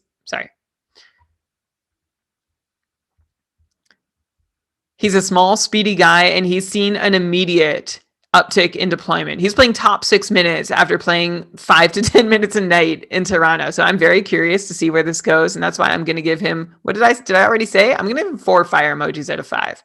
Okay, that's pretty good. Okay, so let's see how he competes with Kirby Dach. We've already brought up on the show quite a bit. I guess we were saying like everyone should stash him before he comes back to Chicago, and then he did. And first he was like a little bit disappointing, but hey, now he has 5 points in the last 5 games after that slow start. 10 points in 17 games now and climbing. So he might still end up finishing the season with some pretty decent numbers. Maybe this doesn't count since he's been playing all season. So it's not like a new prospect to bring up in our prospect prospectus. But I wanted to also ask you about Brandon Hagel, who's currently on a 3-game point streak and has 7 points in his last 6 games, playing on a line with Doc and Vinny Hinostroza. And hey, just for fun, let's throw in rookie Philip Kurashev, who picked up a power play assist in the 5-4 loss to the Panthers yesterday, though he hasn't done that much otherwise. So these Hawks rookies, hey, by the way, throw in like Pius Suter, Kevin Lankinen. The Hawks team looks like they have a decent future potentially to me. I know I just said that about Buffalo, but I don't know. These are names of players that seem to be doing stuff. You're an eternal optimist about teams' futures. Like you've said the same thing, and I love you for it, about New Jersey, about Anaheim, about LA. Any team on the down and out, I think they have a good future ahead of them. Well, I don't know. That's great. I don't know. Yeah, I love it. Some good players here. So what do you think about these guys that I've mentioned, Doc, Hagel, Kurashev? Are you into adding any of them the rest of the year? Yeah, well, Doc, I'm always interested in for a stream because I think he's good enough to have a chance at pointing any given night, even though his point pace is, barely above a half point per game. Remember, he missed a lot of the season. I don't know if he's just now finding his feet. I'm not going to give him that narrative, but I am just going to say he's good enough that we could hope for him to point any given night. I think I wouldn't say the same about Kurashev and Brendan Hagel. I also wouldn't say the same. I kind of see him as like, and speaking of Chicago guys with this sort of edit, Andrew Shaw, who just retired. I could see Brandon Hagel being the same, or a more current comparison, maybe like Marcus Foligno as like a mid-6 guy who plays feisty, throws a few hits here and there, and can find his way into a point streak from time to time. But it's not somebody I would rely on production from. So if you're asking me for fire emojis out of 5, I'd go 2 for Hagel. I'll give 2 for Kurashev too, and I'm going to give 4 to Doc. Like, not even that I'm so excited about him. I just think he has a decent chance of helping you compared to all these other guys. Yeah, it would be nice if Doc could get back playing with a Kane or a DeBrincat instead of playing with Hinestroza and Brandon Hagel, which is like obviously mixing things around a lot as they're just, pretty much out of it at this point in the season. All right, let's go to the Panthers now. I think this team, I'll be curious to know if you finally break the 5 fire emojis for this last team in our prospectus. So the Panthers beat the Hawks on Saturday, and they've got a couple young bucks that have crap. Nope. They have a couple young bucks who have cracked the top 6 recently, with Grigory Denisenko playing with Barkov and Anthony Duclair. He picked up his 2nd straight assist in Saturday's game. Then we have Owen Tippett, who's been seeing success on his line with superstars Jonathan Huberdeau and Sam Bennett, as he scored yesterday and also had a goal, an assist, and 8 shots in a game versus Nashville on Tuesday. I'm talking about Owen Tippett, of course. So Brian, Denisenko, Tippett, both looking good. I guess we don't have to rehash Sam Bennett again, but man, this guy just keeps, like, I don't know what more he could, like, he's just like being a superstar. I guess we'll see how he does in a playoff run. I know that we've talked about him recently, and it was like, yeah, but how, at some point it's like, how much of what we see can we buy into in terms of projecting for next year? Like, it seems like it would be irresponsible to be like, yeah, Sam Bennett's now a 70-point guy, book it. But obviously looking really good right now. But okay, let's focus on the new prospects. We've got Denisenko, like I said, Tippett, both in the top 6. Then I guess we also have to mention 20-year-old Spencer Knight, a 20-year-old goalie who seems to be ready to make an impact right away. Like, he has 3 wins and 3 appearances so far, including bailing out Bob in that Preds game on Tuesday. So, Brian, let's get the fire emojis out for these Panthers, these are also players who people were expecting to make impacts. So I think these ones are players that people are really excited about in Dynasty. Yeah, so I'm gonna go all the way here. Fire emoji, fire emoji, fire emoji, fire emoji, fire emoji. That's Wow, 5 fire emoji for Grigory Denisenko, who, is in this amazing scenario on the top line, and someone we wanted to see for a while. By the way, we should also mention that Denisenko being on the top line, one of the reasons that's possible is because Nikita Gusev is not. He was healthy scratched earlier this. Yeah, earlier scratched. He was healthy scratched earlier this week, and he's now playing in the bottom 6 with Noel Achari and Lomberg. I didn't write down his first name. Sorry, I didn't catch it. So that stinks for Gusev and anybody who's speculated on him, such as myself. But as we mentioned, when he was acquired, you got to be ready to cut the cord pretty quickly, which I have also done in the one league I continue to contend in. But yeah, I would definitely be interested in Denisenko and see how long he can keep producing with Barkov. Remember that he's not supposed to be this super offensive guy, but I guess he's in the what we can call the Verhage Dadonov spot. So why wouldn't you want somebody playing alongside Alex Barkov, especially if he's already producing? That's why I'm going 5 fire emojis for Grigory Denisenko. Owen Tippett, I'm going to give 3 fire emoji. What, are you disappointed about this? You're making a face. Yeah, I would have definitely had Tippett at this point ahead of Kirby Dach and Alex Barabanov, who you gave 4 emojis, just because Tippett's playing with Huberdeau and Sam Bennett. The line can't stop scoring. Sure, but Tippett has had this kind of deployment before and lost it. And also, we've seen him have these big shot games. This 8-shot game Tippett just had came about a month after he had a 9-shot game, which was followed by a lot of 1-shot games. Right. But I do like this time Tippett, you're right, does seem to be a little more sticky in the top 6. And this 8-shot game, instead of being surrounded by 1 and no-shot games, has been sandwiched already between a 5-shot and a 4-shot game, which gives Tippett 17 shots in his last 3 games. We see that Owen Tippett can fire away. I just want to know that he's going to keep getting the green light to do it. And when I did consider streaming him in to my teams earlier in the season, I was always glad that I didn't, because it never seemed to continue. Maybe this time will be different, but that's why I'm a little cooler to him than I guess you are. Does that help justify, or would you still like, so I'd actually be really interested to get your ranking of all the guys we've just talked about. I keep just saying what I think. How would you rate them? Okay, well, I guess the thing also with the Florida top 6 is that Hornqvist has been out for this week, which has been very frustrating for us in our joint league that we lost, the Fantasy Hockey Trades Invitational. So thanks a lot, Hornqvist. But anyway, maybe he comes back and bumps somebody, though I think he was playing on a 3rd line before he got hurt. So we'll have to see. All right, so I would go maybe Tippett first, then Denisenko, then Dach, then Barabanov, then Hagel, Byfield, Kurashev. But number 1 for me would probably be Spencer Knight. Well, I Yeah. guess whenever he plays, right? Who Yeah. knows? Like, but he just seems like such a sure bet. Like Florida's clearly like such a great team. And like speaking of, actually forget everything I said about Chicago. You know how I was just like, and you made fun of me about how I said like Chicago looks like they have a good future. Like forget them. Like Florida, this team has a good future, okay, and a good present. But like we just talked about, like Denisenko, Tippett, and Spencer Knight, who are like brand new this season. Plus now Sam Bennett's randomly a superstar. Aaron Ekblad's not even there. Like they're gonna get him back next year. Like I think that Don't forget Mackenzie Weegar he's turned into something. Yeah. emerging as a legit top pairing defenseman. Gustav Forsling is having a good run. Like I just feel like this Florida team is going to be a contender for a long time. I'm like very excited. Hopefully they don't mess anything up. It's kind of too bad they have this Bobrovsky contract to contend with. They definitely don't need that. But yeah, I'm into the Panthers, and that's all I got to say about that. Yeah, I am too. Sorry, I thought it was muted. Yeah, so am I. Just keep in mind they have a really lousy schedule this week. I think they play Monday and then Saturday, and then they play only one more time the rest of the season. And so if you're looking for a goalie like Spencer Knight, who has been really good, right? 3-0, 943 save percentage, helps that he's playing for Florida. I'm not saying cast any doubt. Well, you should always cast doubt on a goalie's performance, but Florida's a top 10 defensive team too. So if you're a goalie and can get in and play well, they're going to do you some favors on offense also. But Spencer Knight has been outplaying his Delta Fenwick. But Spencer Knight has been outplaying his expected Fenwick save percentage. So that's good news for Spencer Knight and the Florida Panthers. But we'll see if he can get one start out of the 2 starts this week. And I don't know about the rest of the season. But if you're in a keeper and you're looking to fill a deeper spot and Spencer Knight is available and goalies are valuable, obviously, I mean, I assume he's already gone, but go ahead and nab him. Yeah, well, no, maybe like shallow or keeper leagues, like he might not be available, you know, like a keep 4, keep 5. That's where maybe it's hard to, you know, give up a spot of a more reliable player. But I think it's not going to be long before Spencer Knight takes over there in Florida. And like you say, they're a strong defensive team. So he's going to get a lot of support. All right, let's end the show with some hot streaks. Let's start with the hottest streak of them all. Connor McDavid has 3+ points in 5 of his last 6 games. We talk about players sometimes like how many multi-point games they've had in a row, which is impressive. Like McDavid is like 3+ points is become the standard for this guy. He's now up to 87 points in 49 games. That's an 146 full season point pace.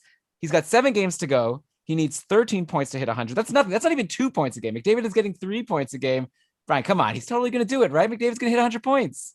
Totally. Yeah, it's so funny. Whenever we talk about Connor McDavid, I have to try and find something interesting to say other than like, yeah, he's amazing. Wow, that's incredible. So how about this? This is what I've got for this time around. Connor McDavid is seeing the second highest 5-on-5 ice time of his career.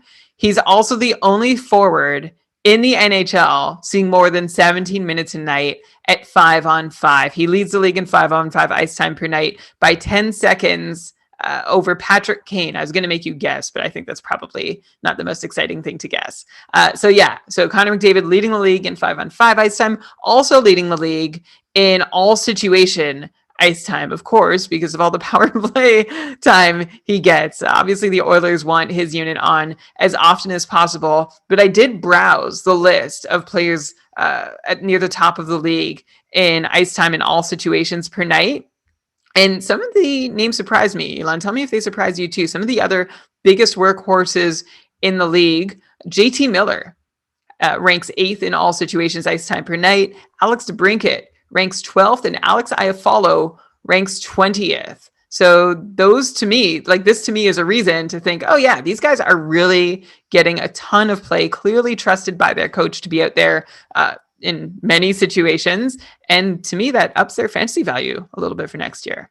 Yeah, I guess like obviously shorthanded time isn't like worth that much in fantasy. Like it's more useful for a defenseman who I guess will get some blocks more likely. But yeah, always good to know you have a player that's unlikely to get benched if the coach is willing to play them so often. And like maybe Alex Iafallo is the one player that you would think, who knows, maybe he could get bumped from the top line. But clearly he is had some friends in LA to keep him in that spot. Not that he's done much with it lately.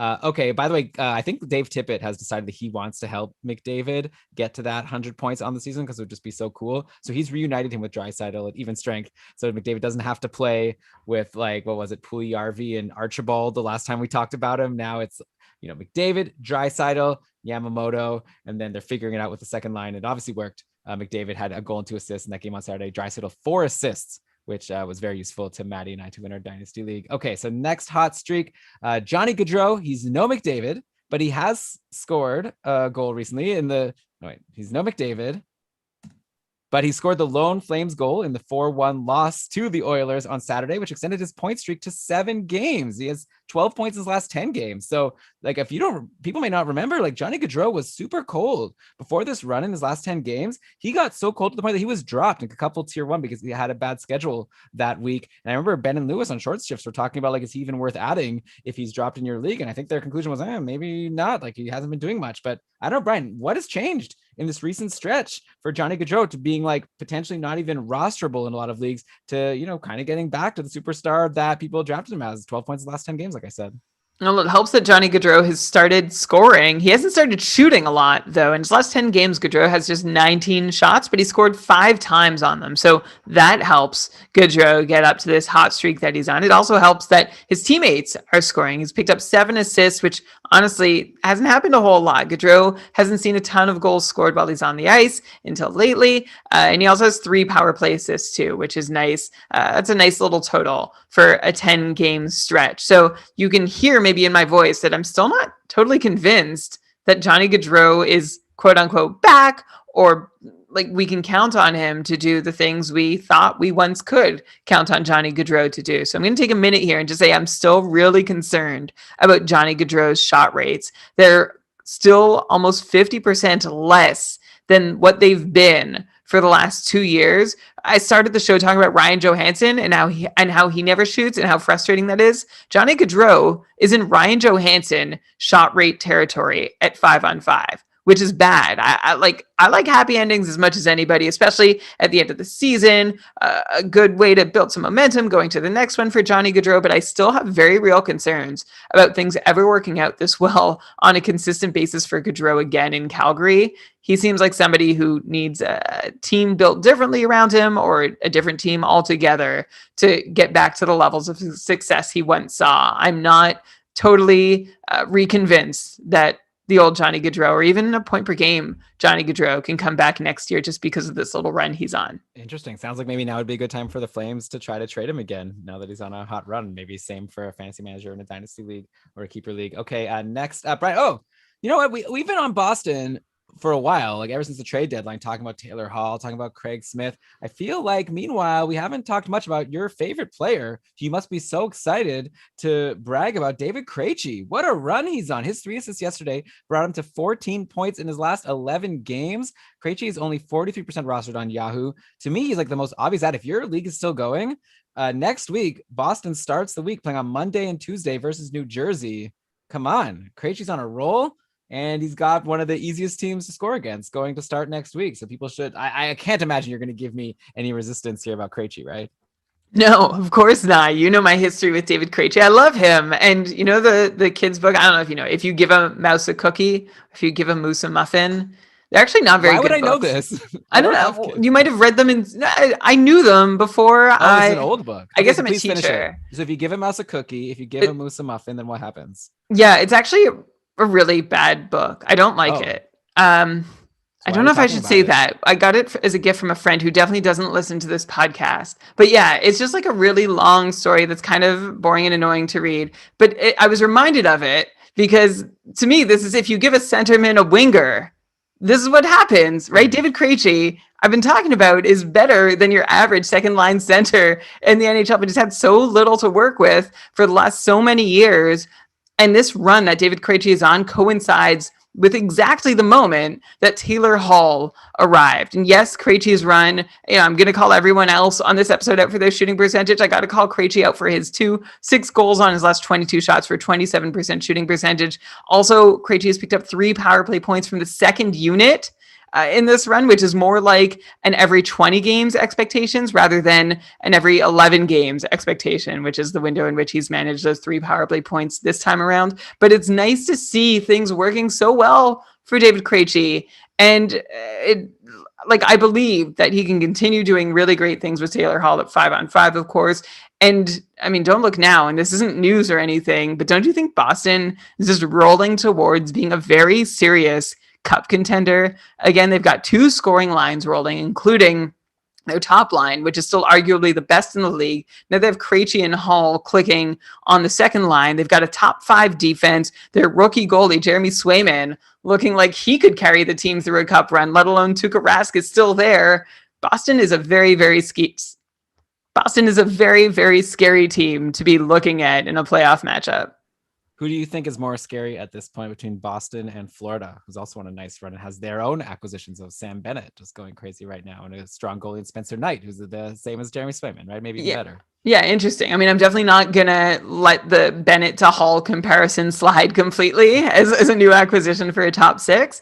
I'd be more scared of Boston just because of the experience, and that top line is just so, like, those are 3 guys who don't want to mess with. Whereas in Florida, the top line is Alex Barkov and 2 guys. And I don't want to mess with Alex Barkov, but I'd rather mess with him than three Alex Barkovs. Yeah. I don't know if that's weird to call Bertrand Marchand and Pasternak Alex Barkov, but you know what I'm getting at. Yeah, for sure. Okay, I don't think that's too hot to take anyways. To say Boston still may be a favorite over Florida, but I don't know. Watch out for Florida. I like them too.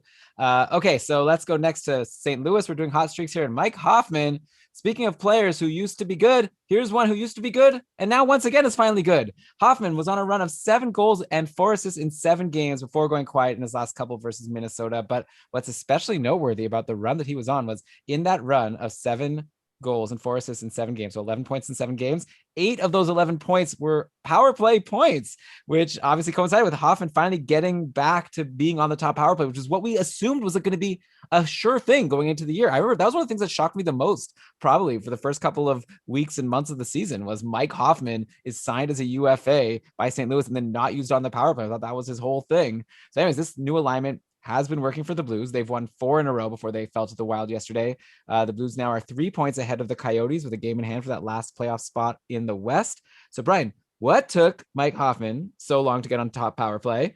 And like, I just curious, like, do you think he get bumped from there? Like, it just seems like this is clearly what he's useful for, and now he's there. If anyone like has now panic dropped him after these 2 pointless games over the weekend, is it like a clear ad to finish the year? Like, I'm just curious to know. He was in a free agency in the couple tier 1 for like a stretch. I could have added him and didn't for a while. And obviously whoever added him really benefited because he's been scorching. He has been scorching. Hoffman has been on this crazy run, and 5 of his 8 power play points, you mentioned he's been finally contributing on power play 1, but 5 of the 8 power play points Hoffman has in this run still came from the second unit. And I only mention that just because the points are less likely to come when he's on the second unit.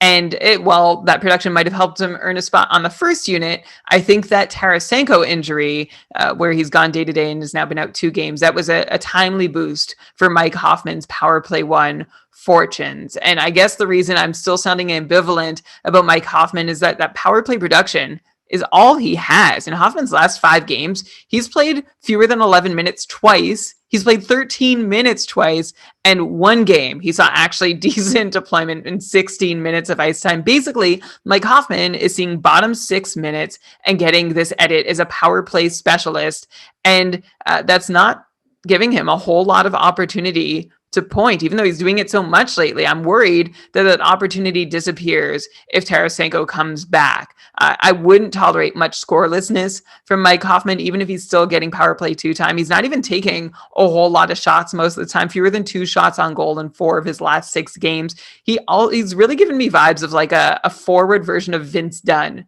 right now. And I don't think it's just the St. Louis Blues jersey that's making me think that.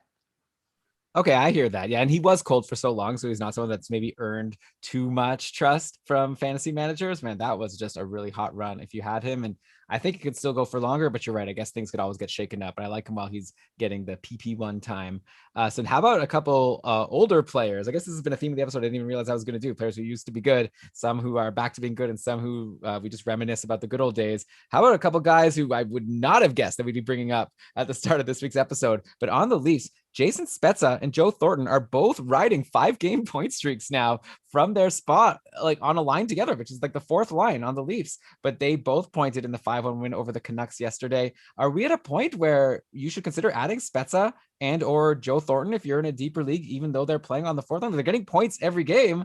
Like, is it sustainable at all? Is it possible? Like, how is this happening? It's definitely possible. I don't know if it's sustainable. It's been this way all season, right? Spezza's had a couple other runs where it's like, oh my God. Like, and we've been, oh, it's so great to see Jason Spezza produce even from the fourth line, doing what I think the Leafs brought him on to do. Spezza and Thornton, I think, are both decent shots to take if you're looking to stream somebody in. Elon, I think the better question, maybe you think this is silly. Foligno is probably rostered in so many leagues that it's probably not worth even considering him in this question, but I'll give him to you as a slam dunk.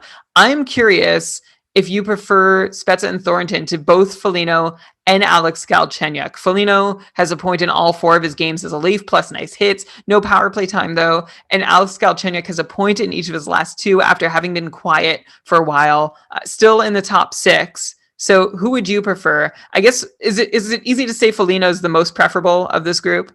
I think so. Yeah. I mean, he's gotten a point in every game, like you said, Okay. and he's played with Matthews and Marner, who are the 2 clearly most offensive players on the team. Yeah. So then rank the remaining 3 between Spezza, Thornton, and Galchenyuk. I mean, I really don't have any faith actually in Spezza and Thornton. Like, I just had to bring it up, but okay. I guess I'd go Galchenyuk playing with Tavares and Nylander. But these are deep reaches, but like Galchenyuk seems to be in the better spot. Nice to see him get a couple points after he went cold for a little bit. And I know you were really excited on the last show, as you always are, to make fun of how the Leafs quote unquote fixed him. I'm sure that's going to be a quote that you'll be saying every time we talk about Galchenyuk. So I brought it up this time, but yeah, I'll still take it. But I like it. Like, I'm excited to see what the Leafs do in the playoffs. I really, honestly, Brian, I just want the Leafs to win a playoff round just because, like, poor Leafs fans, right? And like, I know I'm like a 50-50 Leafs fan, so you might think I'm just like letting my bias come through, but like, come on. And now they have all these cool players. Don't you want to see Thornton and Spezza and all these cool players like go on a deep playoff run? I think it'll be fun. Yeah, it would be fun. Thornton and Spezza and all these cool players. By the way, they are on the second power play, Thornton and Spezza, and Galchenyuk is not, and nor is Foligno. So that would be one reason if you need power play points in your league to go Spezza and Thornton over Galchenyuk. But I agree, in formats where you aren't searching for that power play point, I would still prefer Galchenyuk. Yeah, also this power play too, this is like a Washington situation, right? Like, they've now finally, the Leafs weren't always this way, but now the Leafs are like just loading up that top power play. Tavares, Matthews, Marner, Nylander, Morgan Rielly. And then the second power play is like Kerfoot, Simmons, Thornton, Spezza. Oh my gosh. Like, neither of whom were in Toronto 3 years ago. Yeah, well, so there you go. Now they've turned it around. They fixed all these guys. They've acquired a power play 2 unit just from free agency. Wow. And then they barely play them. So, okay, a couple more hot streaks to go. Last episode, we kind of hand waved all the Devils. I think this is my fault. I sort of was like talking about Devils. Like, is there really any forward that we care about at this point aside from Jack Hughes? And clearly, Pavel Zacha was listening, and he was not impressed. He's been amazing lately. Before that show and since that show, 6 points now in his last 4 games on his line with Bratt and Hischier and on the top power play. Pavel Zacha is an interesting guy. He, like Casey Middlestat, was a first-round pick a few years ago and kind of just never did anything, wasn't even on the team for a while. Then he did finally make the Devils and didn't really do much with it. And all of a sudden this year, like, something's really clicked for the former 6th overall pick from 2015 and Pavel Zacha. All of a sudden he's got 31 points in 45 games for a 56 point pace on the year. Like, you just talked about Josh Anderson as like a measly 45 point guy. I'm sure most people would say that Josh Anderson is a more offensive fantasy contributor than Pavel Zacha, but clearly not this year, unless you say that this 56 point pace from Zacha is unsustainable. So I'm curious, if we were projecting him for next year, do we think he can do this again? Maybe he's even a threat for like 60 points if, the Devils have a normal season without a bunch of players getting injured all the time.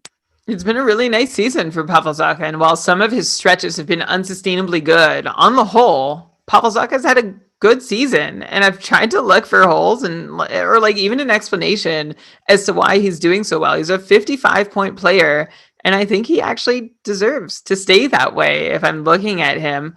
I see his IBP is higher than usual, but he's had a couple years of having a really bad IBP. His shooting percentage is higher than usual, but he's had a few years of having a really bad shooting percentage. So I just feel like he's been really hit harder from variance, and we've just, over the last few years, and we've just been like, well, I guess he's not very good, to being like, oh, well, when he has reasonably normal numbers, even though they're a departure from his usual numbers, I think they're probably reasonable to sustain just because of how bad his historical numbers have been in terms of like shooting percentage and point participation rates. So yeah, I am into Pavel Zacha as a 55 point player. It also, of course, helps that he's seen almost twice as much power play time per game this season compared to last season. So that's helped him too. But his even strength play has just benefited from a lack of bad variance. Pavel Zacha is having a normal one, and I think that makes him a 50 to 55 point player. Yeah, well, especially now if he's going to continue getting this deployment, that's I think what it's all about. If he's going to be getting deployment with Brad and Hischier and playing on the top power play, you're going to potentially be able to get a lot of points. And while we're talking about Devils who we've hand waved, I can't remember. I think I brought him up last week, but Igor Sharangovich up to 15 points in his last 14 games with 34 shots. That's like 2.5 shots per game, 2 power play points as well. Who would you rather between Sharangovich and Pavel Zacha? I think, first of all, tell me if I'm wrong. I thought it was pronounced Sharangovich. Sharangovich.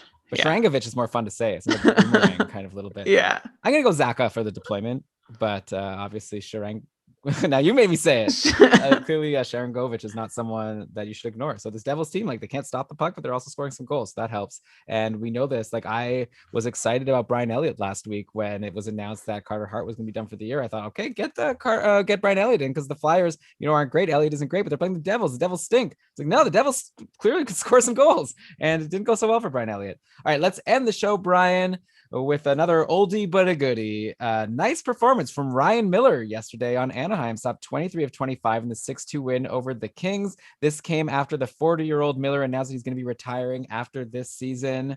Brian, this is just a hunch I have, but I feel like Ryan Miller is going to end the season strong. Like, I don't know how many more games he's going to get, but I feel like he's going to have this he's going to have this.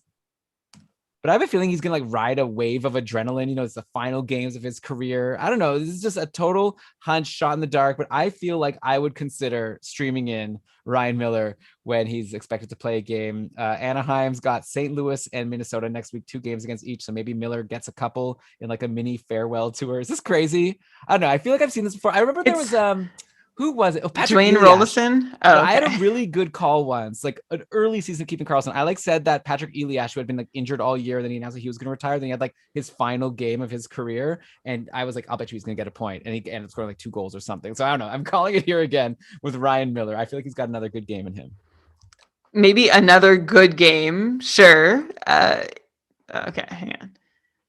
Maybe another good game. I think that's about as far as I would give you for Ryan Miller. And it's not just Ryan Miller. He's playing for the Anaheim Ducks, who are bottom 5 in defense in the NHL, bottom 5 in offense in the NHL. Also, I don't even know that Ryan Miller is going to get another start, right? This would be a nice note to end on. But there are 3 goalies that have seen time in Anaheim lately. You've got Miller and Gibson, and Anthony Stolarz has entered the picture not so long ago.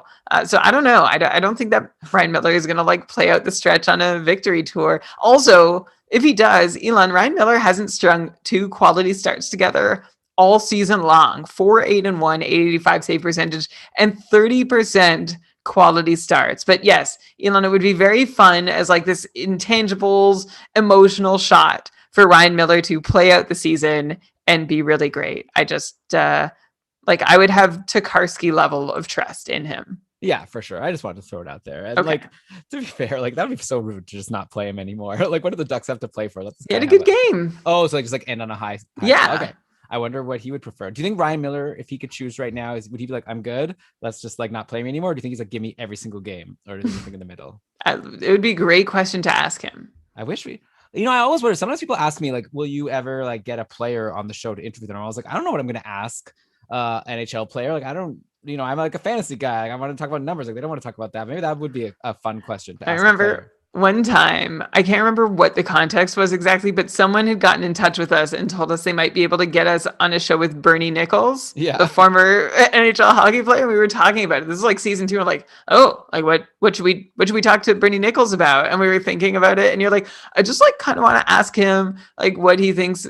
Did people play fantasy hockey when he played in the league, and how he felt about it? And and then we never ended up actually pursuing this because we had nothing to ask Bernie Nichols from our fantasy obsessed perspective. Yeah, I would not be good. I think I would have to really think hard. I'd much rather just get a beat writer, I think, from some team. I have a lot of questions to ask the beat writers. I don't know how much I can ask from the players.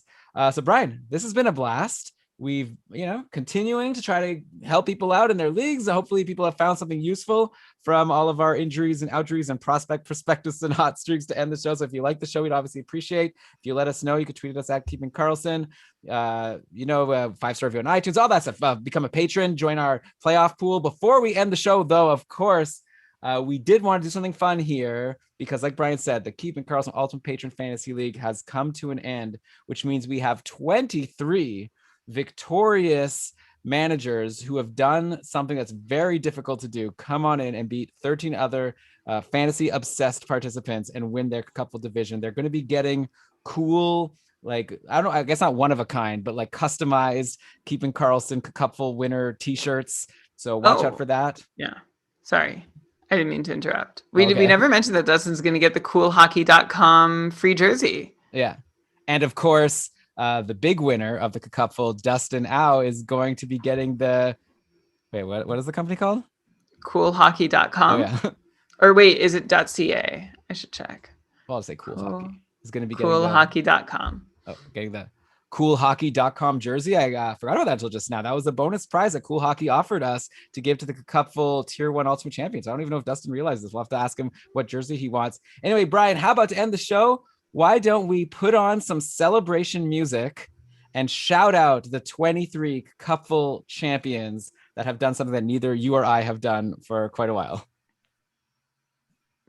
Quite a while. Well, for me, it's a couple years. For you, it's 3 years. Okay. So how do you want to do this? I just need... Oh, are we just going to do the team names or do you want to do the people names? Let's do everything. Okay.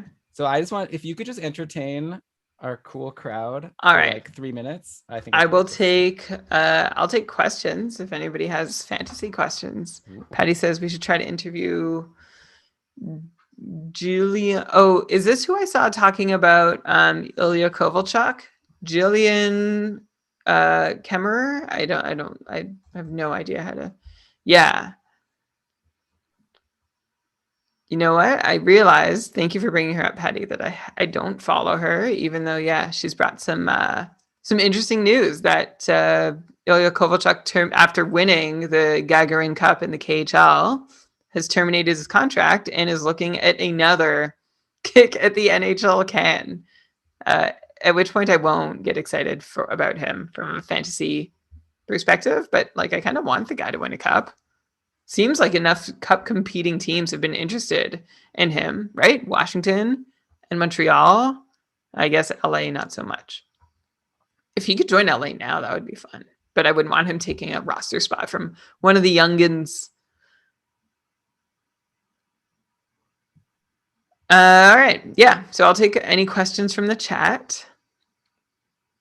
If there aren't any, I don't know what I'll do. This is like hard. This is actually hard. There's like a lot of work that goes into this. So yeah, let me do some. I don't know. Can I do some at the same time? Would that be helpful? I need to like write it down. It's more just like I have to like, what am I gonna do here? Maybe we can do this. Okay. Well, anyway, I don't know what you mean. What am I gonna do here? I need a second to really kind of come up with a plan. Okay, I'm going to make a Google Doc. You can copy paste the list I made. Where's that list? It's in our Discord chat. Okay. I did every team. Okay. So let me make a Google Doc. Oh, I didn't even write Dustin in it. Let me add him to it.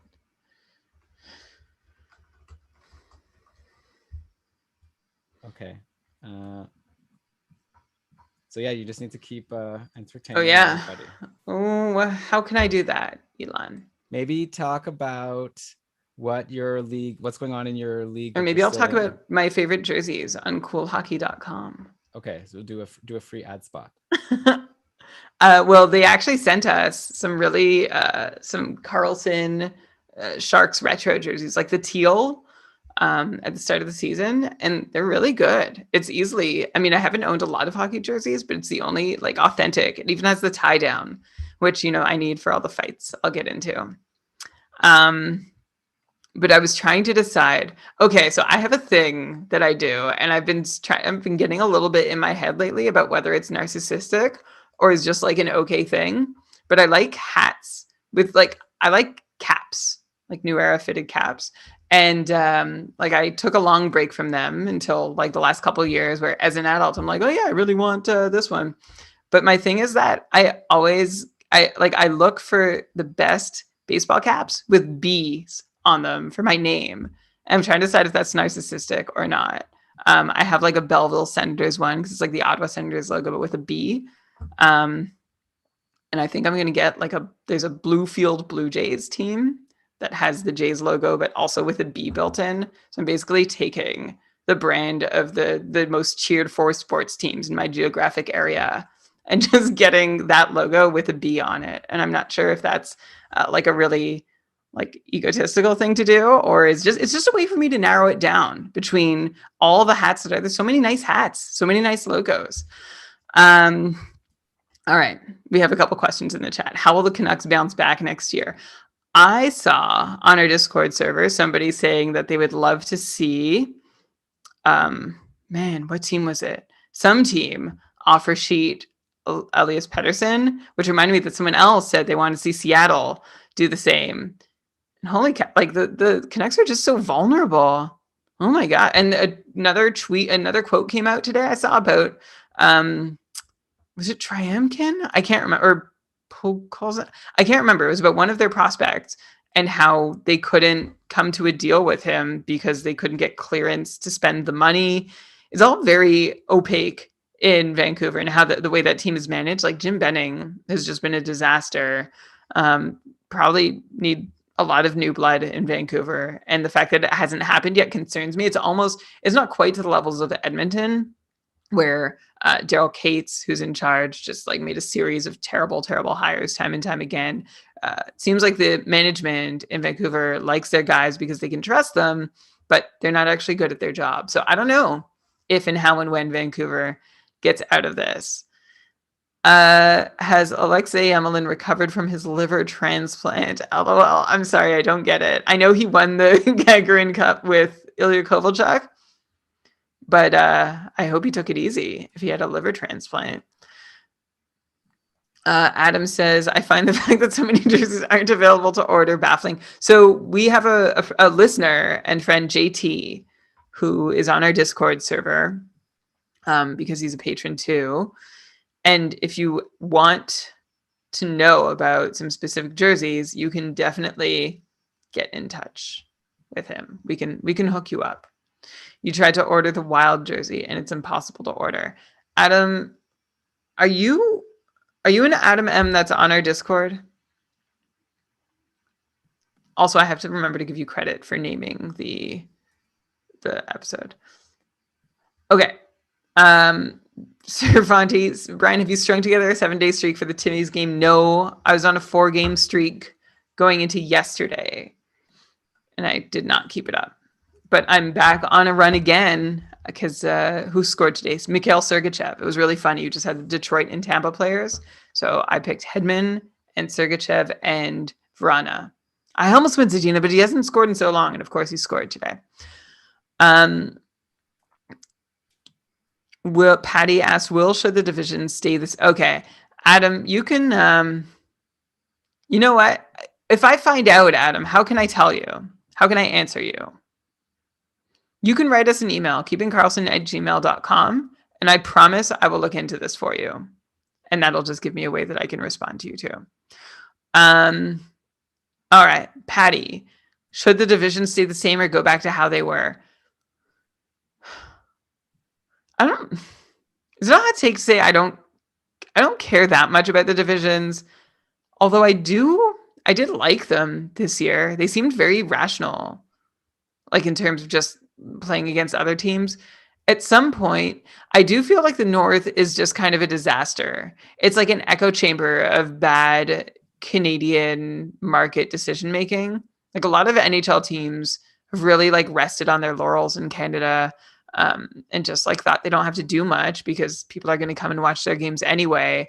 And they just keep like, they're rooted in this old hockey mentality where they just keep making the same mistakes over and over again. And Toronto has finally broken free of that. I think Montreal, is breaking free of it too.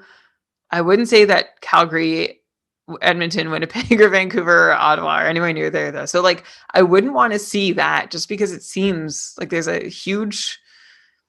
I just don't see how any team could improve in that division. I would just see it being like a really bad situation with no end game, where like Toronto beats up on the division for years before anyone catches up, because the hockey thinking in Canadian NHL front offices seems to be behind most of the league. So that would be really frustrating to go through. So I like the divisions, but I don't think they should stay.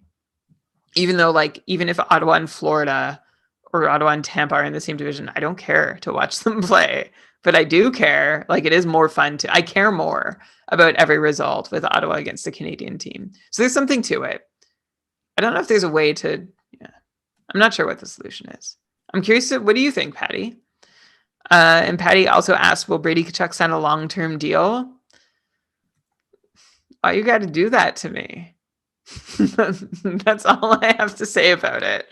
I know there's been talk, like murmurs lately on Twitter, about exactly, what Ottawa can afford and what they're actually gonna push for.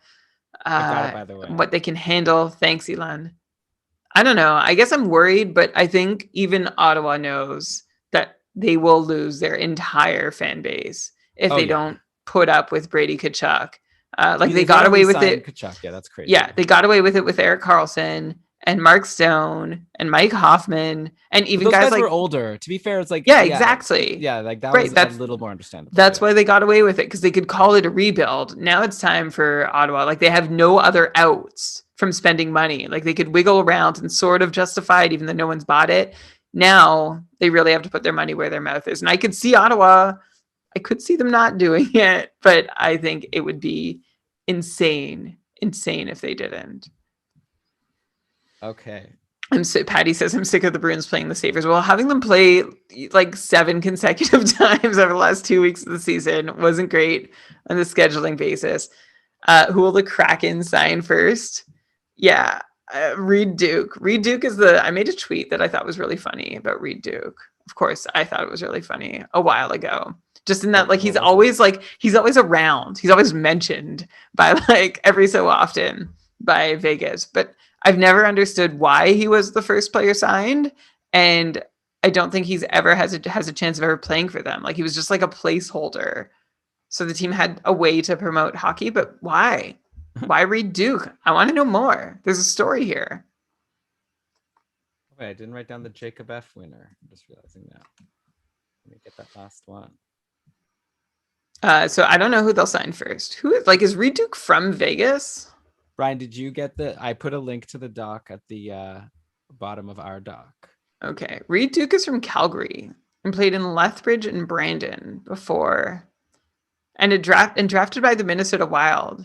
Yeah, I've never understood this, because it's not like he was like, I don't think he was the best available prospect at the time either. I've always wondered. Thank you for letting me wonder aloud what I've wondered quietly so many times. We've got multiple Roberts and multiple Shanes and multiple Stevens. Wow. This is a good statistic. All right. So, Brian, how about let's go. I'll do tier 6. You do tier 5. And then I'll do tier. Yeah, let's go down that way. Okay. Cool. All right. So where was I? You didn't copy all the team names over. I thought you said you did that. Ottawa, Jeremy's Doc Gusev. Yeah, I've got it. Do you know what Dustin is? Primo pasta. There it is. Okay. So do you remember where I was in terms of how we're gonna go into this? I was like, no, here they are. Let's put on some happy music. We'll have some music and let's say the names. Okay. Starting in tier 6, we had 8 tier 6 divisions. And here are the division names, the team names, and the winners. So in tier 6, Bosse, the winner is Head of Tim Horton, managed by Grayson. Tier 6, Svante, Team Scafu 27. Congrats to Aaron. It's Team Scafku 27. Oh no, that was a snafu. Svante, Team Scafku 27, managed by Aaron. Congratulations. Tier 6, Beten, was won by Julio's apartment. Julio is here in the chat. Won by only 1.95 points. Holy cow. That must have been exciting. Tier 6 Krister was won by Corey and his Syracuse Bulldogs. Tier 6 Gunilla was won by the aptly named Sam's Super Team, which I guess is the default name. And Sam was just like, I'm good with it. I'm going to roll this team to a win. So congrats, Sam. Also a close matchup, won by 2.5 in Tier 6 File. Shipping up to Austin, managed by Steven. 300 plus points to really hammer home the victory. That was the highest point total of any Cupful team in the finals. Congratulations. Holy cow. It's almost like winning the fast track, except you only go up to tier 4 instead of all the way up to tier 1. We'll get to the fast track in a little bit. Tier 6 Roulette was won by Khalil, who's on an episode of the Couple Stat Attack. I recall it was a really fun episode. It was like Khalil had a co-manager also. And I don't remember the co-manager's name, but I believe that it was like him and his wife managing the team together. Yeah. So getting a bit Anzi. Allison. There you go. Khalil and Allison. That was a really fun show. And then Tier 6 Pele won by a friend of the show, the creator of Frozen Tools, Eric. So congratulations, Eric. And those are the Tier 6 Cupful winners. Brian, let's hear Tier 5. What do you think of my reluctance to say this team's name? So just say the first word or the second word. Or I don't know, whatever you think. I got it. All right, going over to Tier 5. Congratulations. In Tier 5, William rhymes with swooning Matthews, managed by Derek, takes home the trophy. In Tier 5, Melker, Shane's team, You Can Do It, won the championship. In Jacob F., our champion is Canyonero, managed by Robert. Hopefully a Simpsons reference, which you know is one of my favorite kinds of references. In Tier 5, Linus, Robert's team, It Burns When I PP, which is like very clever. Good one. Took home the championship. And then the last Tier 5 winning team this season was Steven with his team Underdog. In Tier 5, Anton. Yeah, congratulations. Okay, then over to Tier 4. So all these teams, everyone who wins the Cupful moves up 2 tiers at least, and sometimes potentially more depending on attrition when you're a bottom tier winner. So yeah, these people in Tier 4 I'm about to mention are going to Tier 2 next year. Starting with in Tier 4 Jokerit, Jeeves NHL, Michael pulled out the victory. In Tier 4 Smaland, the Ninja Hurdles managed by Devin. Way to go. Tier 4 Sodertalj was managed by Krister, which if you were listening carefully was also the name of a Tier 6 division. But here we had a Tier 4 manager that won with his team Skugan. He was the 5th seeded team and he beat the 1st seeded team. So what an exciting upset there in the finals. And then in Tier 4 Young B, Been There, Don't That, managed by Lori, pulled out the win. All right, and then our Tier 3 champions, I'll go through them one at a time. In Binghamton, Patrick's team, the Knife Town Toddlers. In Boras, Stat Attack host John Newhold and his Microsoft Excel squad took home the trophy. And in Frolunda, Mika's team, Modern Malkin, is the winner. Congratulations to all you Tier 3 winners who are going to be joining Elon in Tier 1 next year. That's going to be exciting. These are my new enemies. Let's add a couple more. Tier 2 San Jose. Brian, your division, and this is the guy who beat you in the quarterfinals. Kyle took you out. K Paris's team. I'm gonna lose. The other guy better win in the finals. Yeah, I know that's the Sens mantra always. By the way, Kyle beat Brandon. If you recall from our outro notes, logo art by Brandon Weed. Yeah, logo art by BrandonWeeb.com. So he's also going to Tier 1. And then in Ottawa, Doc Gusev, managed by Jeremy Versillo, the person who won the fast track. He had the highest number of points in the regular season of all of the 322 Cupful teams. So Jeremy already won guaranteed entry to Tier 1 after the regular season, but he was like, you know what, let me just win my division anyways and just lock it in. So Jeremy just ran away with this season. So congratulations to Jeremy. And he beat Harrison in the finals of Tier 2 Ottawa. So both Jeremy and Harrison are going to be joining me in Tier 1. And then, of course, the ultimate champion, Brian, send us home by lauding our new best fantasy hockey player in the whole world. I thought you were going to call me the ultimate champion. You said ultimate champion, Brian, and I was getting really excited. That was 3 years ago. It's been a few years. Yes, congratulations to our Cupful Tier 1 Sweden ultimate champion one more time. Dustin with his squad Primo Pasta. Congratulations. There's nowhere to go but here except down or sideways, I guess. That's the trouble. Again, you said there's nowhere to go but here. That's not the same. There's nowhere to go from here except down or sideways. Sorry to be a wet blanket. I guess that's the trouble of being at the top. You got to fight just to hold where you are. And we just named a lot of the people who are coming for your crown. So, Dustin, enjoy it while it lasts. And congratulations to Primo Pasta. You are the Cupful Ultimate Champion for Season 6. And we are so excited for Season 7. And in between, then, also very excited for our Keeping Karlsson Ultimate Playoff Pool, which you can register for by becoming a patron over at patreon.com/keepingkarlsson. Yeah, by the way, the one thing Dustin can do, Brian, that's never been done before is repeat. We've never had a 2-time Cupful Ultimate Champion, let alone 2 years in a row. So that's obviously what Dustin's going. I asked him on our reunion show what he thinks his chances are of repeating, and he said like 0%. So obviously a very humble guy. And curiously, I believe Dustin is going to be the only past Cupful Ultimate Champion in Tier 1 this season. It's going to be Dustin and 13 others who have never won the trophy. Well, there it is. I guess, yeah, once you win, maybe some people, they just feel like they've, accomplished so much. They took their foot off their gas. Brian, maybe after you won, you started packing on the pounds a little bit, didn't have to pay attention as much, maybe felt a little overconfident. And so, yeah, the people in Tier 1 are hungry. And so, Dustin, like you said, it's going to be tough. Okay, this has been so fun, Brian. Another fun episode of Keeping Karlsson. Hopefully everyone enjoyed the show. I guess I said a bunch of stuff before we said the names about our Twitter and the 5-star review and becoming a patron. So obviously we'd appreciate all of that. But how about let's let everyone go home now. So let's cue the outro music. And Brian, why don't you go ahead and read us the credits? All right. This episode of the Keeping Karlsson Fantasy Hockey Podcast was presented by Dobber Hockey and powered by our patrons.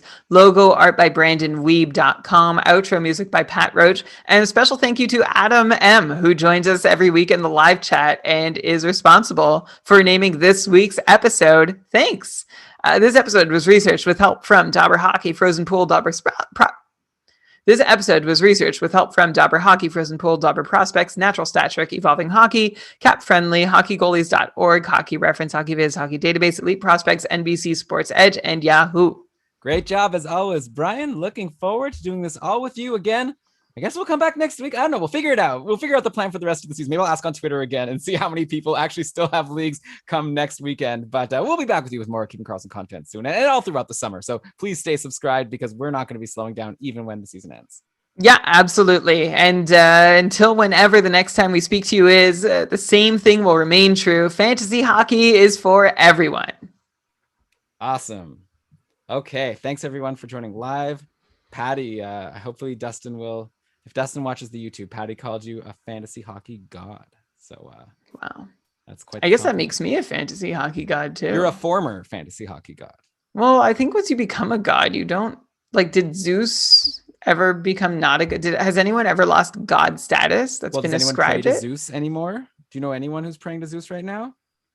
No, but Zeus is still, when you refer to him, the Greek god Zeus. You don't say the Greek former god Zeus. It's like you're like President Obama. Like it's like you say it to be nice, but no one actually thinks Obama's like a president. He's a former president, but they still refer to him as President Obama, right? I think it's like that. It's like out of respect, you get to keep the title. Yeah, I still think. You think that you're. Yeah, you get to keep the title. Exactly. That's the argument that we're having here, right? Sure.